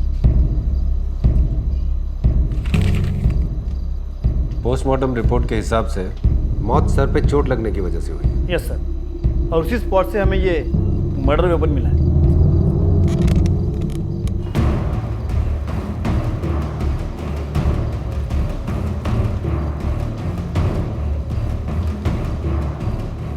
ये तो काफी भारी है, इसको उठाकर एम करके किसी के सर पे वार करना आसान काम नहीं लगता, खासतौर से किसी लड़की के लिए। Right sir. एक काम करो, पटेल को क्वेश्चनिंग के लिए बुलाओ। बोला नहीं साहब, झगड़ा जरूर हुआ था, मैंने मारने की धमकी दी थी, मैंने उसे मारा नहीं, कसम से साहब। वो मेरे बच्चे जैसा था, मैं कैसे मारूंगा उसको? बच्चे जैसा था तुम्हारे? क्योंकि मिसेस पारेख उसकी माँ है और तुम दोनों के बीच में नाजायज संबंध है, इसलिए सिर्फ बच्चे से ने उस लड़की का वीडियो बनाया, एमएमएस बनवाया तुमने। ये काम करते हो? सर, ये आइडिया मेरा नहीं था, वो मिसेस पारेख का था। लेकिन ये सब कैसे होगा? होगा, क्यों नहीं होगा? ये सब करने के लिए वो लड़के राजी होंगे क्या? जरूर होंगे। मजा तो उन्हें भी आएगा ना। दूध के धुले हुए तो है नहीं। मुझे पता है कि वो एडल्ट मैगजीन उन लड़कों ने ही फेंकी थी उस लड़की पे। अच्छा। लेकिन एक बात याद रखना। वो क्या? राघवेश को इस सबसे दूर रखना। अगर रघुवेश का नाम इसमें आया तो मेरा नाम भी खराब हो जाएगा। नहीं अंकल, किसी को पता चल गया तो हमारी बैंड बच जाएगी। अरे कुछ नहीं होगा बेटा। मेरे पापा तो मुझे जान से मार देंगे। और अगर तुम लोगों ने मेरा काम नहीं किया तो मैं तुम लोगों को छोड़ूंगा नहीं, क्योंकि मुझे पता है कि तुम लोग टेरेस पे क्या करने के लिए जाते हो। एडल्ट पिक्चर्स देखने जाते हो ना मोबाइल पर, सिगरेट पीने जाते हो ना टेरेस पे। हाँ बेटा डरो मत, मुझे अपना दोस्त समझो। और एक बार तुम लोगों ने वो एमएमएस बनाकर मुझे दे दिया तो पूरी टेरेस तुम्हारी। लेकिन एक बात ध्यान में रखना आदित्य, इस पूरे खेल में रघुवेश को कहीं भी इन्वॉल्व मत करना, समझे? क्या हुआ? चल मोबाइल निकाल, मोबाइल निकाल। तभी देखते रह, ठीक है? वीडियो निकाल। ए, कौन है वहाँ पे? पता नहीं सब। उन लोगों ने रघुवेश को अपने साथ कैसे शामिल कर लिया मुझे कुछ नहीं पता सर। रघुवेश को सब पता चल गया था कि ये तुमने और मिसेस पारेख ने मिलकर किया। उसने तुमसे झगड़ा किया, तुम्हें चाटा मारा और उसी का बदला लेने के लिए आपने उसको जान से मार दिया, है ना? यही हुआ था ना? नहीं साहब, आप मेरी बात का विश्वास कीजिए। मैंने सर, आप लोगों ने मुझे यहाँ क्यों बुलाया? सोसाइटी इलेक्शन जीतने के लिए आपने एक लड़की को बदनाम कर दिया। नहीं सर, हमने तो सिर्फ एमएमए शूट किया था। उसे पब्लिक बनाने में हमारा कोई हाथ नहीं था। हाँ, उस नेहा को वो वीडियो दिखाकर डरा धमकाकर मैं उससे उस सोसाइटी से भगाना चाहती थी। रघुवेश को यह पता चल गया कि आपके और मिस्टर पटेल के बीच में नाजायज ताल्लुकात थे। आपको डर था कि वो किसी को बता ना दे, इसलिए आपने उसे रास्ते से हटा दिया। नहीं नहीं सर, मैं उसकी माँ थी। मैं उसे क्यों मारूंगी सर? चेयरमैन बनने के लिए, क्योंकि आपके लिए सोसाइटी का चेयरमैन बनना उसकी माँ होने से ज्यादा जरूरी था। पर मेरे लिए इससे बड़ी सजा तो हो ही नहीं सकती सर कि मैंने अपने बेटे को ही खो दिया। सजा तो आप दोनों को अब और भी मिलेगी। हमने नेहा को यहाँ बुलाया है आप दोनों के खिलाफ कंप्लेंट रजिस्टर करने के लिए। किसी भी लड़की का उसकी इच्छा के विरुद्ध अश्लील वीडियो बनाना कानूनन जुर्म है। निमित और आदित्य ने यह जुर्म किया था, लेकिन उनके पास कत्ल करने की कोई वजह नजर नहीं आ रही थी। पोस्टमार्टम की रिपोर्ट से पता चला कि रघुवेश के सर पर पीछे से वार किया गया था और टेरेस से वो रॉड भी मिल गई जिससे वार किया गया था, लेकिन उस पर कोई फिंगरप्रिंट्स नहीं मिले। पुलिस ने शरद पटेल और मिसेस पारेख को हिरासत में ले लिया था, लेकिन अभी कुछ कड़ियां मिसिंग थी। पुलिस अब भी यकीन से नहीं कह पा रही थी कि कातिल कौन है। नहीं रावत, अभी भी ये केस कुछ अधूरा सा लग रहा है। You're right, sir. और ये मानना बहुत ही मुश्किल है कि मिसेस पारेख खुद अपने बेटे का खून करेगी। माना कि वो महत्वाकांक्षी है, लेकिन कातिल है। और वो पटेल के पास कोई ठोस वजह नहीं है उसको मारने की। और फिर मिसेस पारेख और पटेल ने तो मिलके नेहा का एमएमएस बनाया था। कोई और बात होनी चाहिए। हमें ये मोबाइल बाहर कचरे के डब्बे से मिला जो सोसाइटी के बिल्कुल पास है। याद है उस दिन वॉचमैन ने हमें क्या कहा था कि उस रात उसने सोसाइटी के बाहर जाते हुए किस किस को देखा? इसका मतलब? हाँ रावत, जिस रात मर्डर हुआ था उस रात पटेल और रघुवेश का टेरेस पे झगड़ा हुआ। कातिल ने पटेल को नीचे जाते हुए देखा होगा। उसे किसी तरह यह पता चल गया होगा कि रघुवेश टेरेस पर अकेला है और मिसेस पारेख और रघुवेश पर उसको पहले से गुस्सा था। यानी कि कातिल ने कोई प्लान नहीं बनाया था, लेकिन मौका मिला तो। You're right. बुलाओ उसको। Yes sir. देखिए, हमारा फर्ज बनता है कि आपको आपके अधिकार से परिचित कराना। किसी भी लड़की की मर्जी के खिलाफ उसका वीडियो बनाना या फोटो खींचना दंडनीय अपराध है। आप चाहे तो उनके खिलाफ कंप्लेंट कर सकती है। क्या आपको पता था कि राघवेश और उसके दोस्तों ने आपका वीडियो बनाया? जी नहीं, तो पता कब चला आपको? जब शरद ने मुझे वो वीडियो भेजा। खैर, आप अपनी कंप्लेंट लिखवा दीजिए। रावत, इनकी रिपोर्ट लिखो।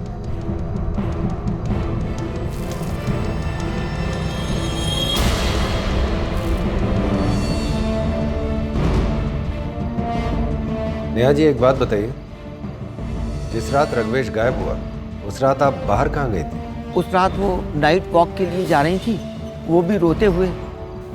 जी, वो वॉक करने के लिए। टहलने का बहुत शौक है आपको? रात को अकेले, वो भी रोते हुए?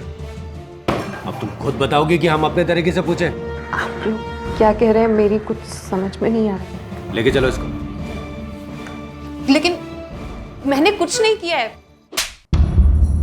तुम्हें पहले से ही पता था कि राघवेश और उसके दोस्तों ने तुम्हारा वीडियो बनाया? हाँ? पता था कि नहीं? बोलो। पता था। शरद ने मेरे पास आने से पहले मुझे वीडियो भेज दिया था।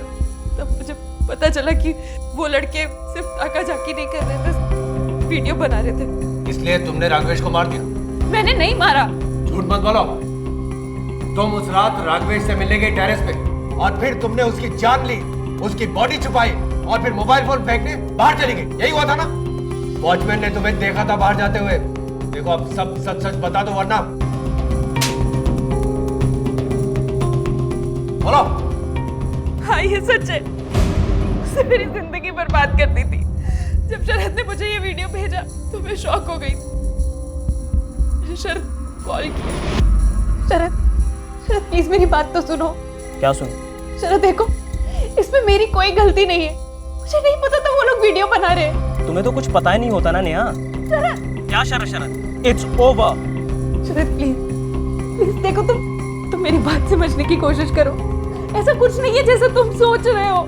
देखो, आज तो मैंने तुम्हारा फोन उठा लिया है। अगर आज के बाद दोबारा फोन किया ना तुमने नेहा, तो मैं तुम्हारा नंबर ब्लॉक कर दूंगा। शरद प्लीज मेरी बात सुनो, मैं मर जाऊंगी। प्लीज ऐसा मत। शरद,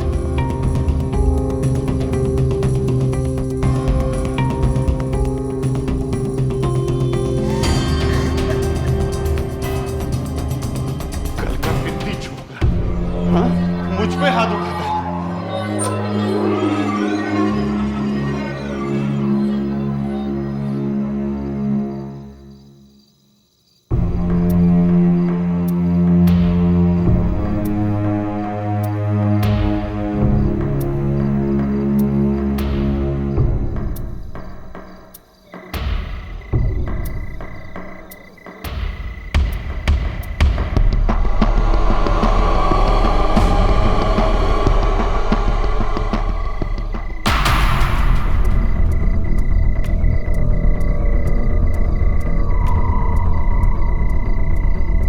रघवेश, बड़ा मजा आ रहा है ना? I can explain.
भले ही तुम्हारे साथ गलत हुआ, लेकिन किसी की जान लेने का तुम्हें कोई अधिकार नहीं है।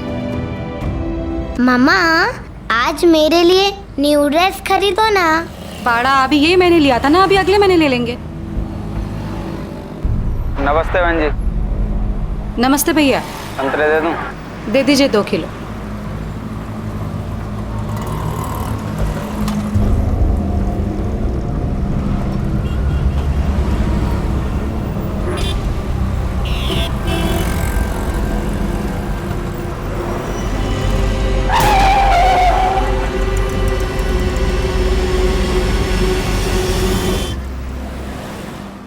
कहते हैं कि दुनिया में सबसे गहरा रिश्ता माँ और बेटी का होता है।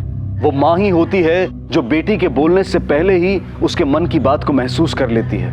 वो माँ ही होती है जो बेटी के जन्म से लेकर उसके उम्र के हर पड़ाव में ये कोशिश करती है कि उसकी बेटी सुरक्षित रहे, सुखी रहे। और वो बेटी ही होती है जो आंख मूंद कर ये विश्वास करती है कि हर मुसीबत में माँ उसकी ढाल बनकर रहेगी। मगर यह भी सच है कि आज हमारी तेजी से बदलती सोच ने हमारी जिंदगी की सड़क को लालच और अविश्वास के ऐसे गड्ढों से भर दिया है कि जिन पर चलते हुए माँ बेटी जैसे पवित्र रिश्ते न केवल कटघरे में खड़े नजर आने लगे हैं बल्कि जानलेवा भी साबित हो रहे हैं। ए अलका, चल उठ। तेरे को बोल रही हूँ, चल बाहर आजा, तेरी जमानत हो गई है। चल उठ।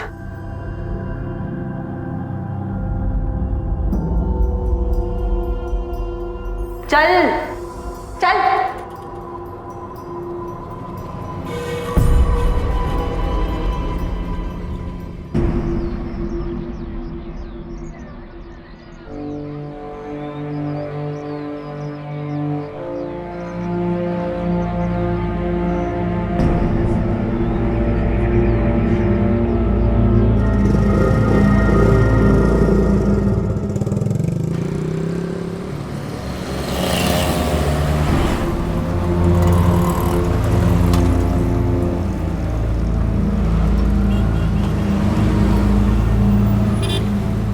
क्रिश, चलो शहीद।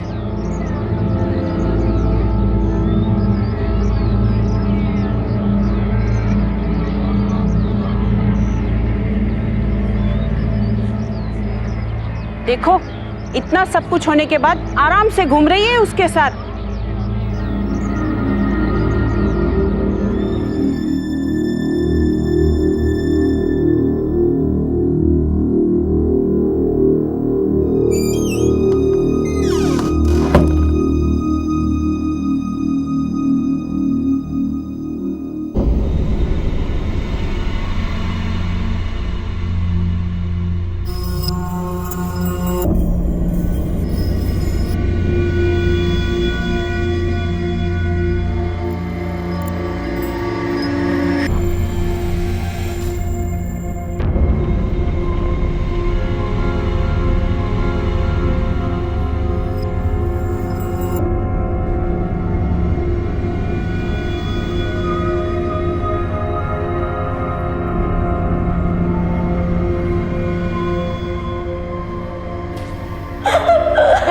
अलका, संभालो अपने आप को।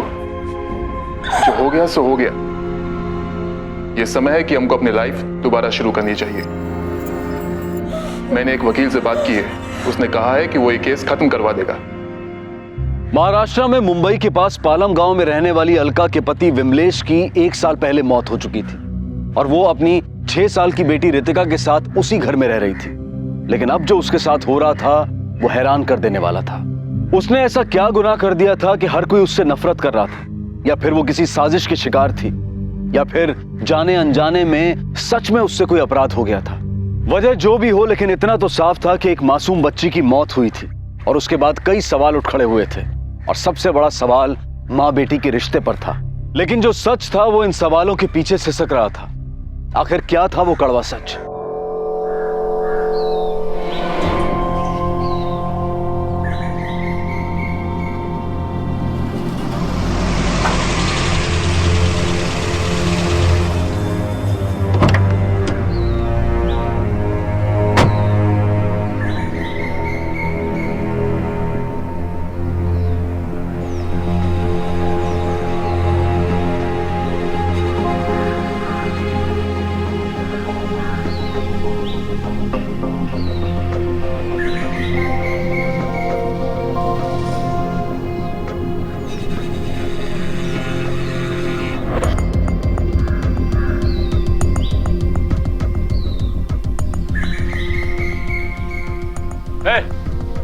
लगा के रखा है? निकलो यहाँ से, निकलो। हटाओ इसको। मैंने कहा ना मैं यहाँ से कहीं नहीं जाऊंगी। हटाओ। पद से निकल जा वरना बहुत ठुकाई होगी तेरी। चल। अरे छोड़ो मेरा हाथ। नहीं जाऊंगी। देखती हूँ कैसे नहीं जाएगी। कैसे नहीं जाएगी? नहीं जाऊंगी मैं यहाँ से। कैसे नहीं जाएगी? छोड़ दे।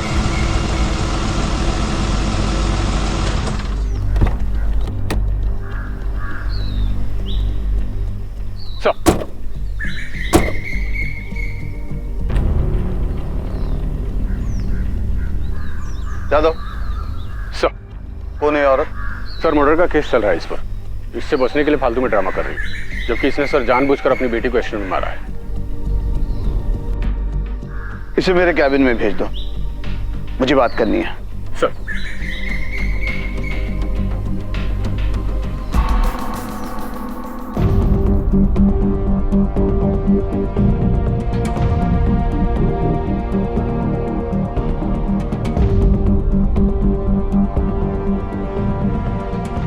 सर, सब इंस्पेक्टर जाधव ने मुझ पर हत्या का झूठा आरोप लगाया है।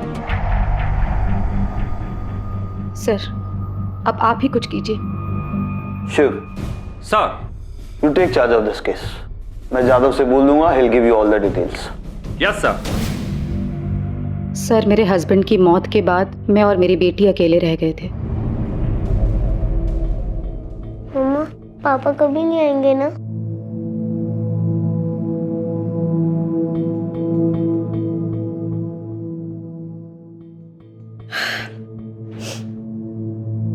पापा नहीं आएंगे तो क्या हुआ? मम्मा है ना, वो तुझे रोज स्कूल लेके जाएगी, घुमाने लेके जाएगी, और फिर जल्दी से ना बड़ी होके बड़ी अफसर बनना। मम्मा को शॉपिंग पे लेके जाएगी ना फिर।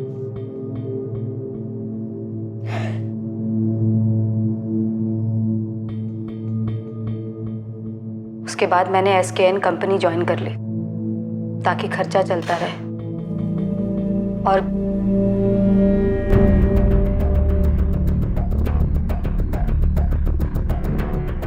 ड्यूटी पे जाते वक्त मैं अपनी बेटी को स्कूल छोड़ते हुए जाती थी। सर, मंगलनगर में 2 ग्रुप में लफड़ा हो गया, 1-2 को चाकू भी लगा है। सर प्लीज आप मेरे साथ चलिए। इस औरत की सारी डिटेल रास्ते में देता हूँ आपको। ठीक है। शिंदे जी सर। तुम भी मेरे साथ चलो। ठीक है सर। मैम, आप थोड़ी देर यहाँ बैठिए, मैं आकर के आपसे मिलता हूँ। शिंदे, माने को बोल दो मैम से चाय कॉफी के लिए पूछे। ठीक है सर। आओ। माने, मैडम को चाय पानी पूछो।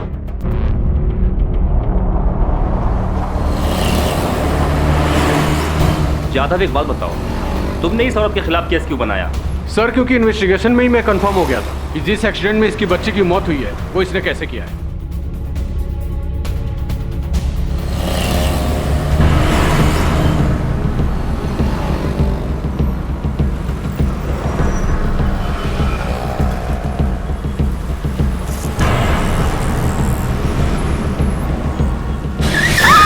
सर सड़क पूरे 30 फीट चौड़ी है और आगे से जो सिग्नल था वहां से बच्ची के स्कूल जाने के लिए अलका को राइट की तरफ मुड़ना था, लेकिन ऐसा करने के बजाय अलका ने अपनी स्कूटी की रफ्तार अचानक तेज करते हुए लेफ्ट की तरफ टर्न किया। सर इसलिए उस पर पहली बार मुझे शक हुआ कि एक्सीडेंट उसने जानबूझकर तो नहीं किया। लेकिन जाधव, कोई माँ अपनी बेटी की जान क्यों लेना चाहेगी? एग्जैक्टली सर, यही सवाल मेरे दिमाग में आया था। इसके लिए सर मैंने उसके पड़ोसियों से पूछताछ भी की। सर जानते हैं क्या मालूम हुआ? अरे काई की माँ साहेब, सौतेली बेटी थी उसकी। सौतेली? हाँ, विमलेश ने अपनी बीवी के मरने के बाद रितिका को संभालने के लिए अलका से दूसरी शादी की थी साहब। और जब तक विमलेश जिंदा था ना साहब, रितिका को लेकर दोनों में बहुत लड़ाई झगड़ा होता था। क्या बताऊं, परेशान हो गए थे हम तो। साहब, उसकी बेटी रितिका को मैंने खुद ने कार के नीचे आने से बचाया था। बड़ी लापरवाह माँ है साहब, ऐसा लगता है वो खुद अपनी बेटी को मरवाना चाहती है।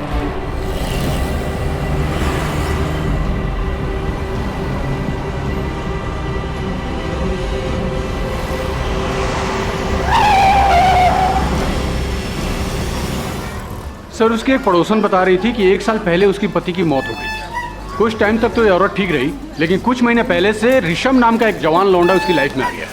उसी के साथ चक्कर चल रहा है सर, काफी उठना बैठना है उसके साथ।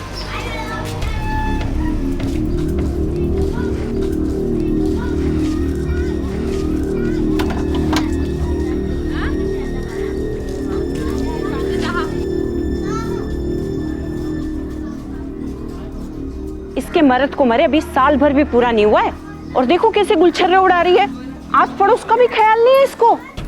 सर मेरे को तो पूरा शक है कि अपनी बॉयफ्रेंड की लाइन क्लियर करने के लिए इस लड़की ने ही अपनी सौतेली बेटी को रास्ते से हटाया। आपने पुलिस से यह बात क्यों छुपाई कि रितिका आपकी सगी बेटी नहीं सौतेली बेटी थी?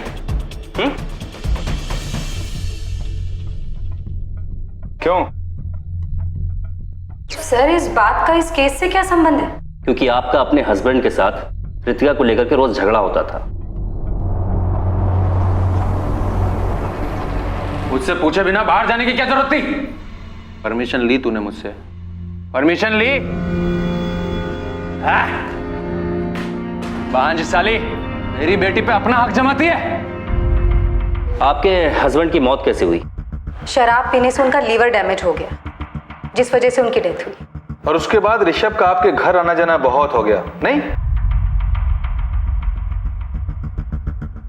हाँ, ऋषभ का आना जाना है मेरे घर पर। और फिर घर का दरवाजा तुरंत बंद कर लेते थे, क्यों? हाँ सही है, मैं ही बुलाती थी उसे। भाई है मेरा, राखी बांधी है मैंने उसे। रितिका चल बेटा जल्दी से बुक निकाल, ऋषभ आ रहा है तुझे पढ़ाने। मम्मा मुझे नहीं पढ़ना है, मुझे उनके साथ घूमने जाना है। रितिका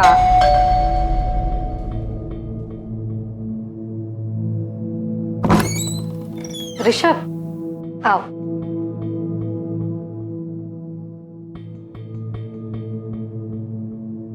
ऋषभ अच्छा किया कि तुम आ गए। देखो रितिका बिल्कुल भी ध्यान नहीं दे रही पढ़ाई में। तुम रितिका की पढ़ाई की चिंता मुझ पर छोड़ दो। तुम मेरी बहन हो, तुमने मुझे राखी बांधी है। रितिका चलो बुक खोलो।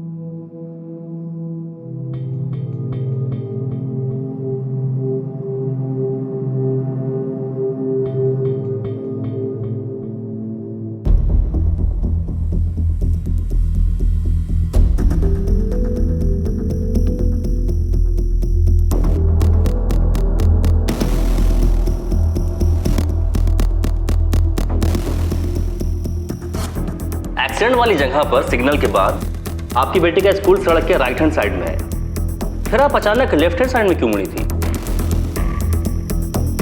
क्यों मैडम, याद नहीं आ रहा या फिर सवाल समझ में नहीं आया?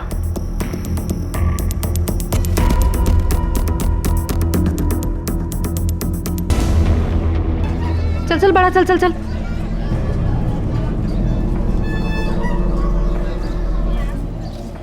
चल लौकर चल।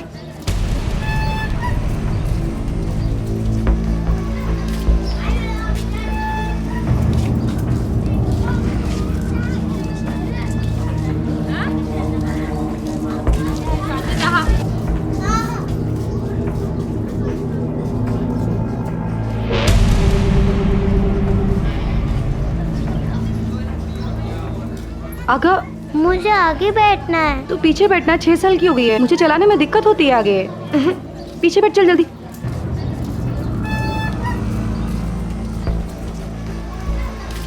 मम्मा मला फुगे पाहिजे। बड़ा उशीर होते। मम्मा फुगे ले दो ना। मम्मा प्लीज ओनली 3। ठीक है ये लो। खुश?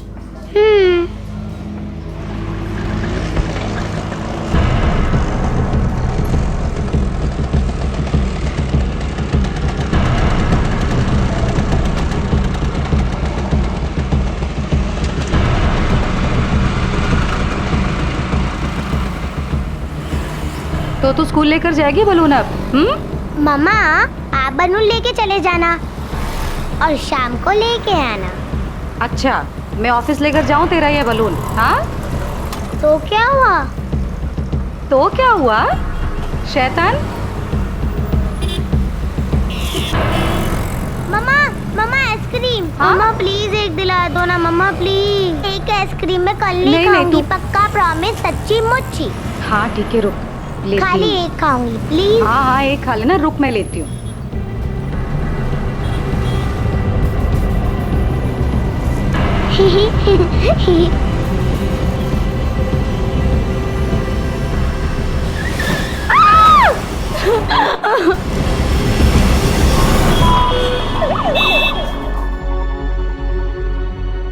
क्या हुआ डॉक्टर साहब? शी इज नो मोर।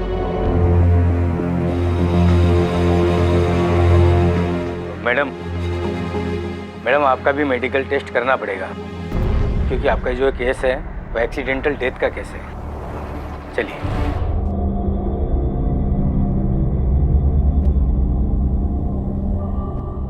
चलिए।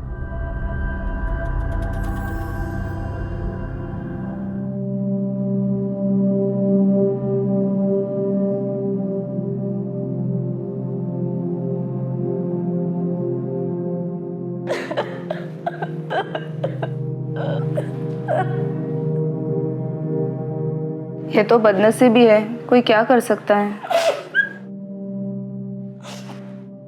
ये बदनसीबी नहीं है,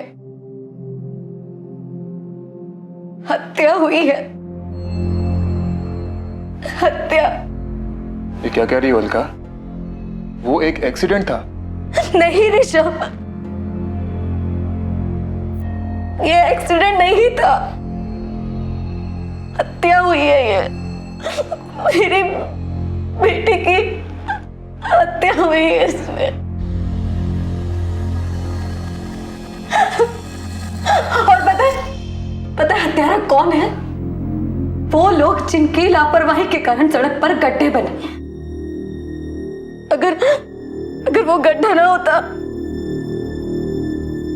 तो मेरा एक्सीडेंट नहीं होता और मेरी बेटी नहीं मरती। अगर उन हत्यारों को सजा नहीं मिली तो उन गड्ढों के कारण और भी कई रितिकाएं यूं ही मरती रहेंगी। देखो मैडम, आपकी प्रॉब्लम समझता हूं मैं, लेकिन ये सिर्फ एक्सीडेंटल डेथ का केस बन रहा है, हत्या का नहीं। अभी क्या गड्ढे के खिलाफ एफआईआर लिखूं मैं? लेकिन सर मैंने खुद पता लगाया, सड़क के ठेकेदार का नाम प्रदीप सावंत है और इंजीनियर का नाम राज पाटिल है। सर उन लोगों को इतना तो पता होगा ही ना कि अगर सड़क में कोई खराबी है तो उससे किसी की भी जान जा सकती है। सर उनकी लापरवाही के कारण गड्ढा बना और मेरी बेटी की जान गई। उन लोगों के खिलाफ मर्डर का केस होना ही चाहिए। ठीक है, मैं आप लोगों की बात मान लेता हूं, लेकिन अभी मैं सिर्फ कंप्लेंट दर्ज करूंगा। पूरी जांच पड़ताल करने के बाद ही एफआईआर लिखूंगा। बोलिए बोलिए।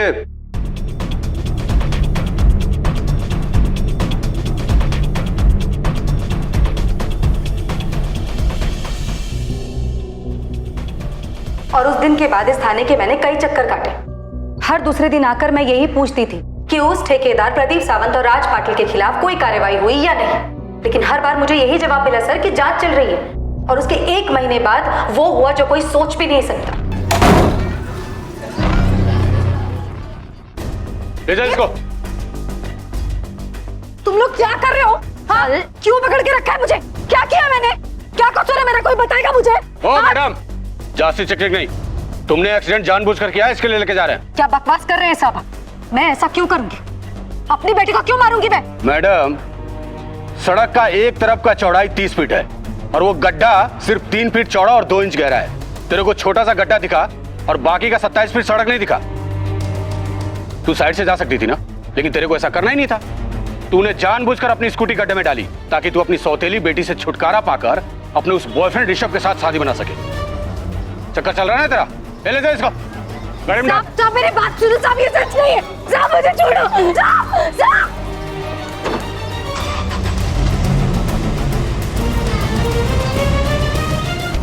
अब मैं केवल इतना कहना चाहूंगी सर कि सड़क के ये गड्ढे रितिका जैसे कई लोगों की मौत का कारण बनते हैं और सड़क बनाने वाले उन ठेकेदारों और इंजीनियर्स को सजा मिलनी ही चाहिए। ठीक है, आप अभी घर जाइए, लेकिन जब तक मेरी जांच पूरी नहीं हो जाती आप यहीं रहिएगा। जी सर।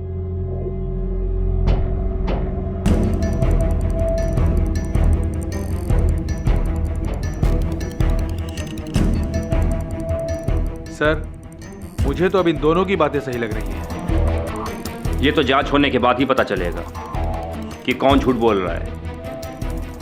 देखते हैं।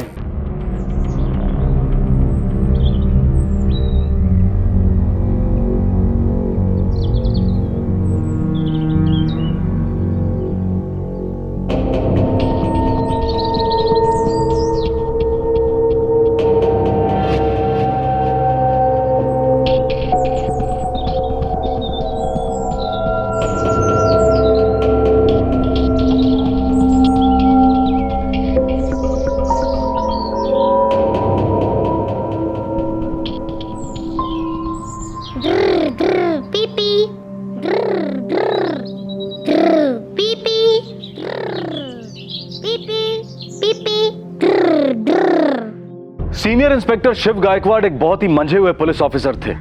उन्होंने पहले जांच कर रहे सब इंस्पेक्टर जाधव और अलका दोनों से बात की थी और वो अच्छी तरह से जानते थे कि सच और झूठ की पहचान तथ्यों को परखने के बाद होती है। लेकिन कई बार ऐसा भी होता है कि सच उससे बिल्कुल उल्टा होता है जैसा हम सोच रहे होते हैं। लेकिन साथ ही यह भी एक बहुत बड़ा सच है कि हमारे देश का कानून भावनाओं पर नहीं बल्कि परखे गए सबूतों पर यकीन करता है। इसलिए सीनियर इंस्पेक्टर गायकवाड़ को अब अपराधी के खिलाफ सबूत भी इकट्ठे करने थे और इसी बात को ध्यान में रखते हुए उन्होंने इस केस की दोबारा से जांच शुरू की।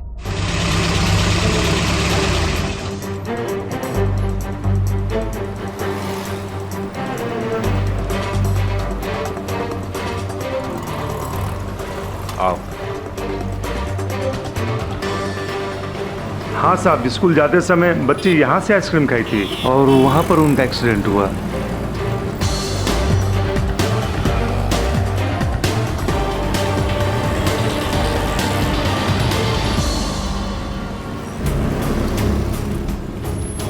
शिंदे, अलका जी की जो स्कूटी थाने में रखी है ना, उसे अर्ली मॉर्निंग लेकर के यहाँ जाना। एक्सीडेंट की सच्चाई पता चल जाएगी कल। ठीक है सर, आओ।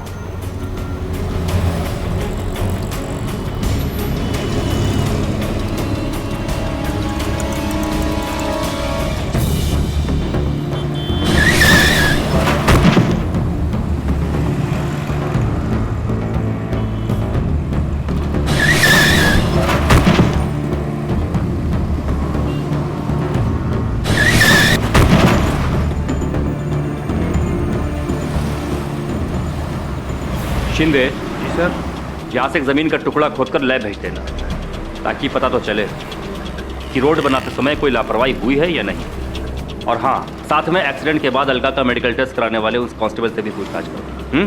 ठीक है सर।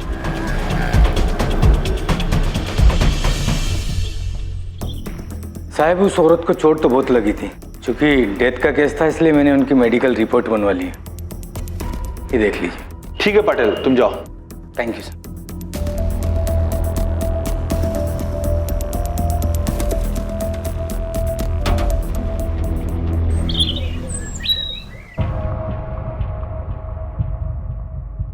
सर, जाधव की जांच में बहुत गड़बड़ी है। ये देखिए सर, जिस समय एक्सीडेंट हुआ था वो करीब दिन के 11 बजे का समय था। क्योंकि उस समय सड़क पर भीड़ बहुत ज्यादा रहती है, इसलिए किसी के लिए भी 40 की स्पीड से ज्यादा गाड़ी चला पाना संभव नहीं है। जबकि जाधव ने रिपोर्ट में लिखा है कि अलका जी 60 की स्पीड से गाड़ी चला रही थी। अगर अलका ने जानबूझकर ये एक्सीडेंट किया होता तो उसे वैसी चोटें नहीं लगती जैसे कि अचानक गिरने से लगती। और सर, अलका के मेडिकल रिपोर्ट की भी अनदेखी की गई है, जो ये साबित करता है कि एक्सीडेंट में अलका को भी बहुत ज्यादा चोटें आई थी। शिंदे, जाधव से कहो कि मुझे इस केस के बारे में दोबारा बात करनी है। जी सर।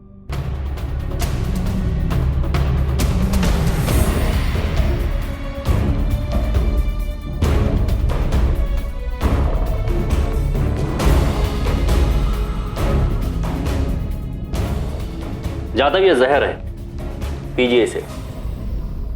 लेकिन सर, मुझे पता है कि इसको पीने से तुम मर सकते हो। नाउ इट्स एन ऑर्डर, पियो इसे। जाधव, अगर अनजाने में मैंने तुम्हें यह जहर दिया होता तो ये एक एक्सीडेंट होता, जबकि मुझे पता है कि यह जहर है और उसको पीने से तुम मर सकते हो, फिर भी मैं तुम्हें दे रहा हूं, तो यह एक हत्या हुई। खराब सड़क बनाने वाले ठेकेदार को भी पता होता है किसकी वजह से किसी की मौत हो सकती है। इसलिए रितिका का मामला एक्सीडेंट नहीं, जानबूझकर की गई हत्या है। और तुमने तो बिना जांच की तह तक जाए हुए एक मां को हत्यारा बना दिया। जाधव, तुम्हारी इस लापरवाही से हम सब शर्मिंदा हैं और तुम्हें भी इसका खामियाजा भुगतना पड़ेगा। ठेकेदार प्रदीप सावंत को थाने में बुलाओ और उसे कहो कि पूरी फाइल लेकर के आए। सर।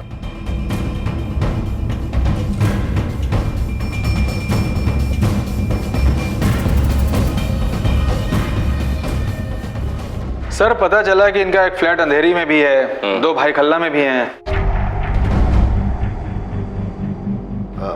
हाँ साहब, बात तो बराबर है। कौन से ग्रेड के ठेकेदार हैं ये? बी ग्रेड के। आप 3 साल से बी ग्रेड के ठेकेदार हैं और सरकारी ठेके में आपको इतनी जल्दी इतना मुनाफा हो गया। सड़क बनाते समय आपने जो मटेरियल यूज किया है उसके बिल और सरकारी इंजीनियर से उसके अप्रूवल के पेपर सब इसमें है ना? हाँ साहब, सब इसमें है। लेकिन साहब आप बोलो ना, करने का क्या है? आप जो बोलेंगे मैं वही करूंगा। अब जो करना है पुलिस करेगी। और हाँ, मुझसे पूछे बगैर शहर के बाहर मत जाइएगा। साहब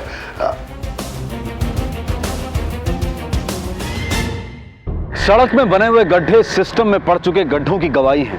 ये कहना बहुत मुश्किल है कि सिस्टम में गड्ढे हैं या गड्ढों में सिस्टम। लेकिन जो भी हो, एक बात बिल्कुल साफ है कि इन गड्ढों की वजह से अब तक हजारों लोगों की जान जा चुकी है। मिनिस्ट्री ऑफ रोड ट्रांसपोर्ट की एक रिपोर्ट के अनुसार हमारे देश में पिछले ही साल लगभग 4.5 लाख सड़क दुर्घटनाएं हुई और जिनमें तकरीबन 1,41,000 लोग मारे गए। और इनमें से 11,000 से ज्यादा दुर्घटनाएं सिर्फ सड़क पर बने गड्ढों की वजह से हुई, जिनमें 3,000 लोग मारे गए। और यह सब हमारी और आपकी बदकिस्मती नहीं है कि देश भर में हर दिन हर घंटे लगभग 16 लोग, यानी कि तकरीबन हर चौथे मिनट में हमारे किसी अपने की हत्या कर दी जाती है। दोषी कौन है?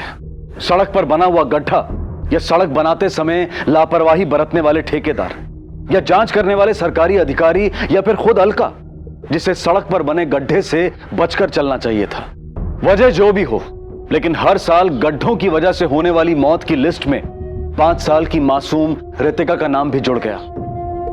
लेकिन अब देखना यह था कि जो लोग इसके लिए जिम्मेदार थे, क्या उन्हें अपनी हरकतों पर जरा भी शर्म थी, या फिर वो कुछ ऐसा करने वाले थे जो आपके और हमारे सड़क पर सुरक्षित चलने और जिंदा रहने के अधिकार पर एक तमाचा था।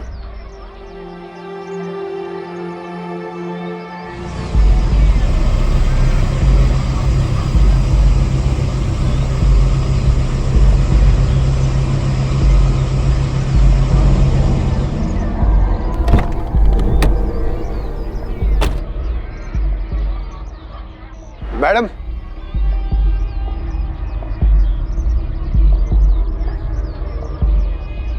नमस्कार।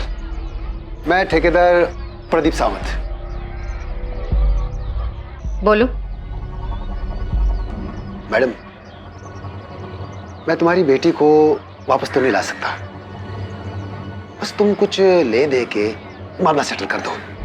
तुम मेरी बेटी की मौत का सेटलमेंट करना चाहते हो ना?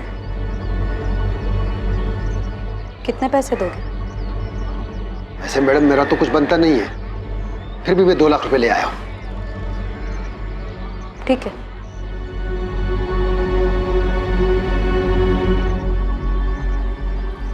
बस तुम ये लिख दो कि तुमको मुझसे कोई शिकायत नहीं है, बाकी मैं संभाल लूंगा।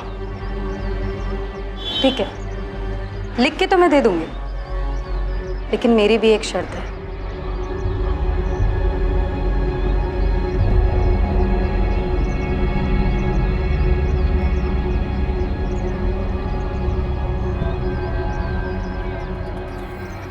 $2.5 लाख तो हो जाएंगे ना? बराबर ना? तो मैं ये सब तुमको दे देती हूँ, बस तुम मेरी बेटी की जान के बदले में ना अपने किसी बच्चे की जान ले लो, मामला सेटल हो जाएगा। ज्यादा होशियारी दिखा रही है ना मेरे सामने? ठीक है, तो जो मर्जी है करना कर, मेरा कुछ नहीं उखाड़ सकती, समझी? पकड़। चल रे, चल। मिस्टर पाटिल, आपके रिपोर्ट के हिसाब से इस केस में जिस गड्ढे की बात हो रही है वो सड़क पर किसी भारी चीज के गिरने की वजह से ही बने हैं ना? हा? जी, मैंने खुद फाइल चेक की थी। एक सवाल है पाटिल साहब से, क्या बारिश का पानी इतना भारी होता है कि सड़क पर गिरते ही सड़क गड्ढों से भर जाती है?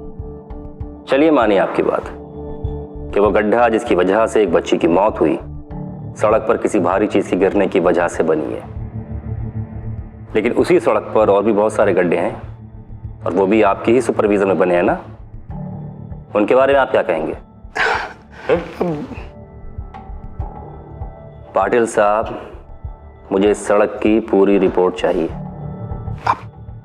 आप कैसी रिपोर्ट की बात कर रहे हैं? शिंदे। तो ठीक है इंजीनियर साहब, मैं एक काम करता हूँ, मैं ये सारी फाइलें ले जाता हूँ, इसकी जांच करता हूँ जो जरूरी नहीं होगी उसे वापस कर दूंगा, ठीक है? नहीं नहीं नहीं नहीं।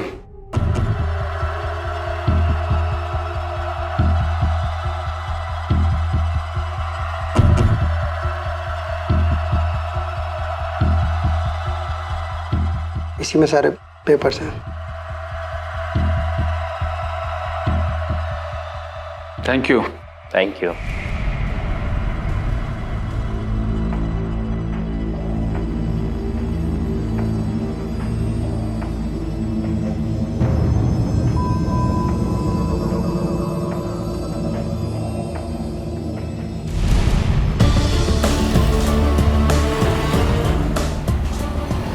शिंदे।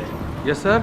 अब तुम्हें पता है ना कि हमें आगे क्या करना है? हाँ सर, अब हमें दोनों के फोन कॉल्स और बैंक के खातों की जांच करनी है, पर उसके लिए वी नीड परमिशंस। उसके लिए मैं एसपी सर से बात करता हूँ, ठीक है? ठीक है सर। जय हिंद सर।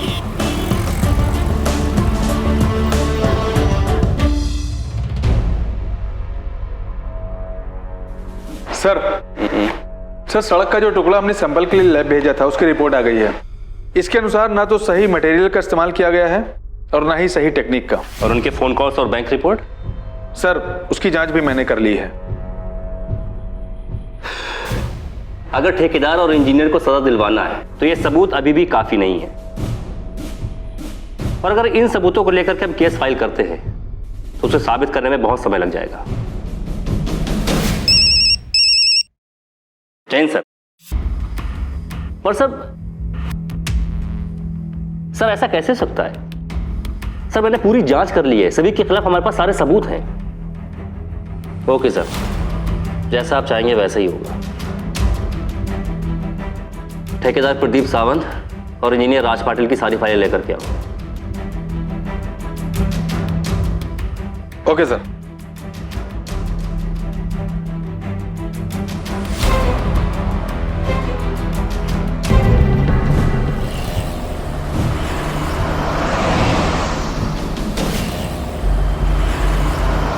सर इसमें लैब टेस्ट की रिपोर्ट से लेकर के मटेरियल सप्लायर, आप लोग के बैंक स्टेटमेंट्स, फोन कॉल्स, सब रिकॉर्ड मौजूद है।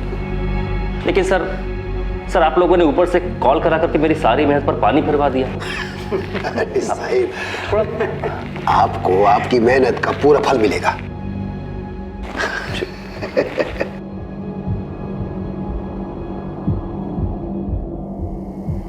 ये लीजिए, बाकी मामला रफा दफा होने के बाद।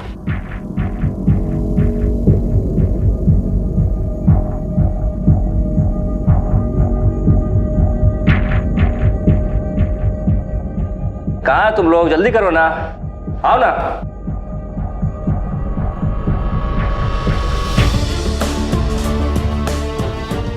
आ गए साहब। एंटी करप्शन डिपार्टमेंट से हैं सर। इधर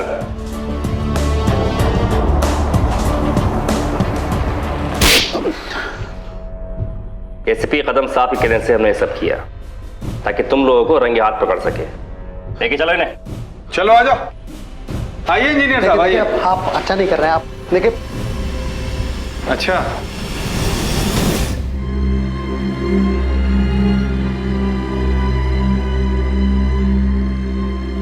मम्मा, पापा कभी नहीं आएंगे ना? पापा नहीं आएंगे तो क्या हुआ? मम्मा है ना, वो तुझे रोज स्कूल लेके जाएगी, घुमाने लेके जाएगी, और फिर जल्दी से ना बड़ी होके बड़ी अफसर बनना। मम्मा को शॉपिंग पे लेके जाएगी ना फिर।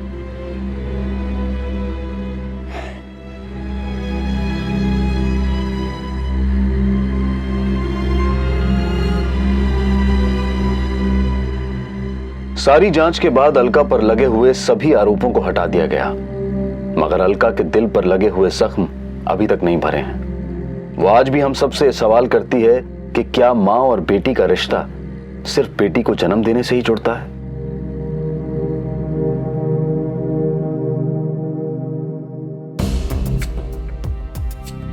इस मामले में पुलिस ने सब इंस्पेक्टर गजानन जाधव को जांच में लापरवाही का दोषी पाते हुए उस पर विभागीय कार्रवाई की है।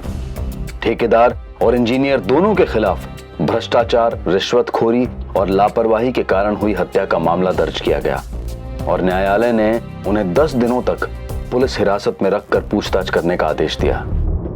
हमारे देश की सरकार हर साल हजारों करोड़ रुपए केवल सड़कें बनाने में खर्च करती है ताकि हम न केवल एक बेहतर जिंदगी जी सकें बल्कि विकास की गति को भी महसूस कर सकें।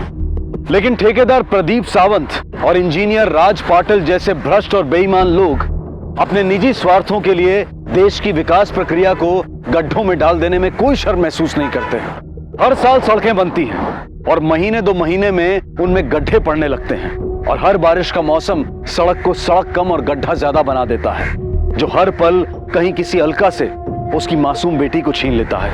अपने साथ हो रहे इस अन्याय के खिलाफ आवाज उठाएं और इन्हें मजबूर कर दें कि ये चंद रुपयों के लिए हमारी जिंदगी के साथ ना खेलें। ये सच है कि भ्रष्टाचार का गड्ढा काफी गहरा है और इसे भरते भरते काफी समय लग जाएगा, लेकिन इस सब के बीच अच्छी खबर यह है कि हाल ही में सरकार ने सड़कों की गलत डिजाइनिंग और देखभाल की कमी के कारण हुई दुर्घटनाओं के लिए संबंधित लोगों को उत्तरदायी ठहराने की घोषणा की है। हम उम्मीद करते हैं कि इसके बाद ऐसी दुखद घटनाओं में न केवल कमी आएगी बल्कि इसके लिए जिम्मेदार लोगों को सजा भी मिलेगी। इसी विचार के साथ मैं अनूप सोनी आपसे विदा लेता हूं। फिर मुलाकात होगी अगले एपिसोड में और खुलासा करेंगे एक और जुर्म का। तब तक अपना और अपने परिवार का ख्याल रखें और देखते रहें क्राइम पेट्रोल डायल 100। सबक एक को, सीख हम सबको। जय हिंद। क्राइम पेट्रोल के और भी दिलचस्प कहानी देखने के लिए हमारे चैनल को सब्सक्राइब करें और बेल आइकॉन दबाना न भूलें।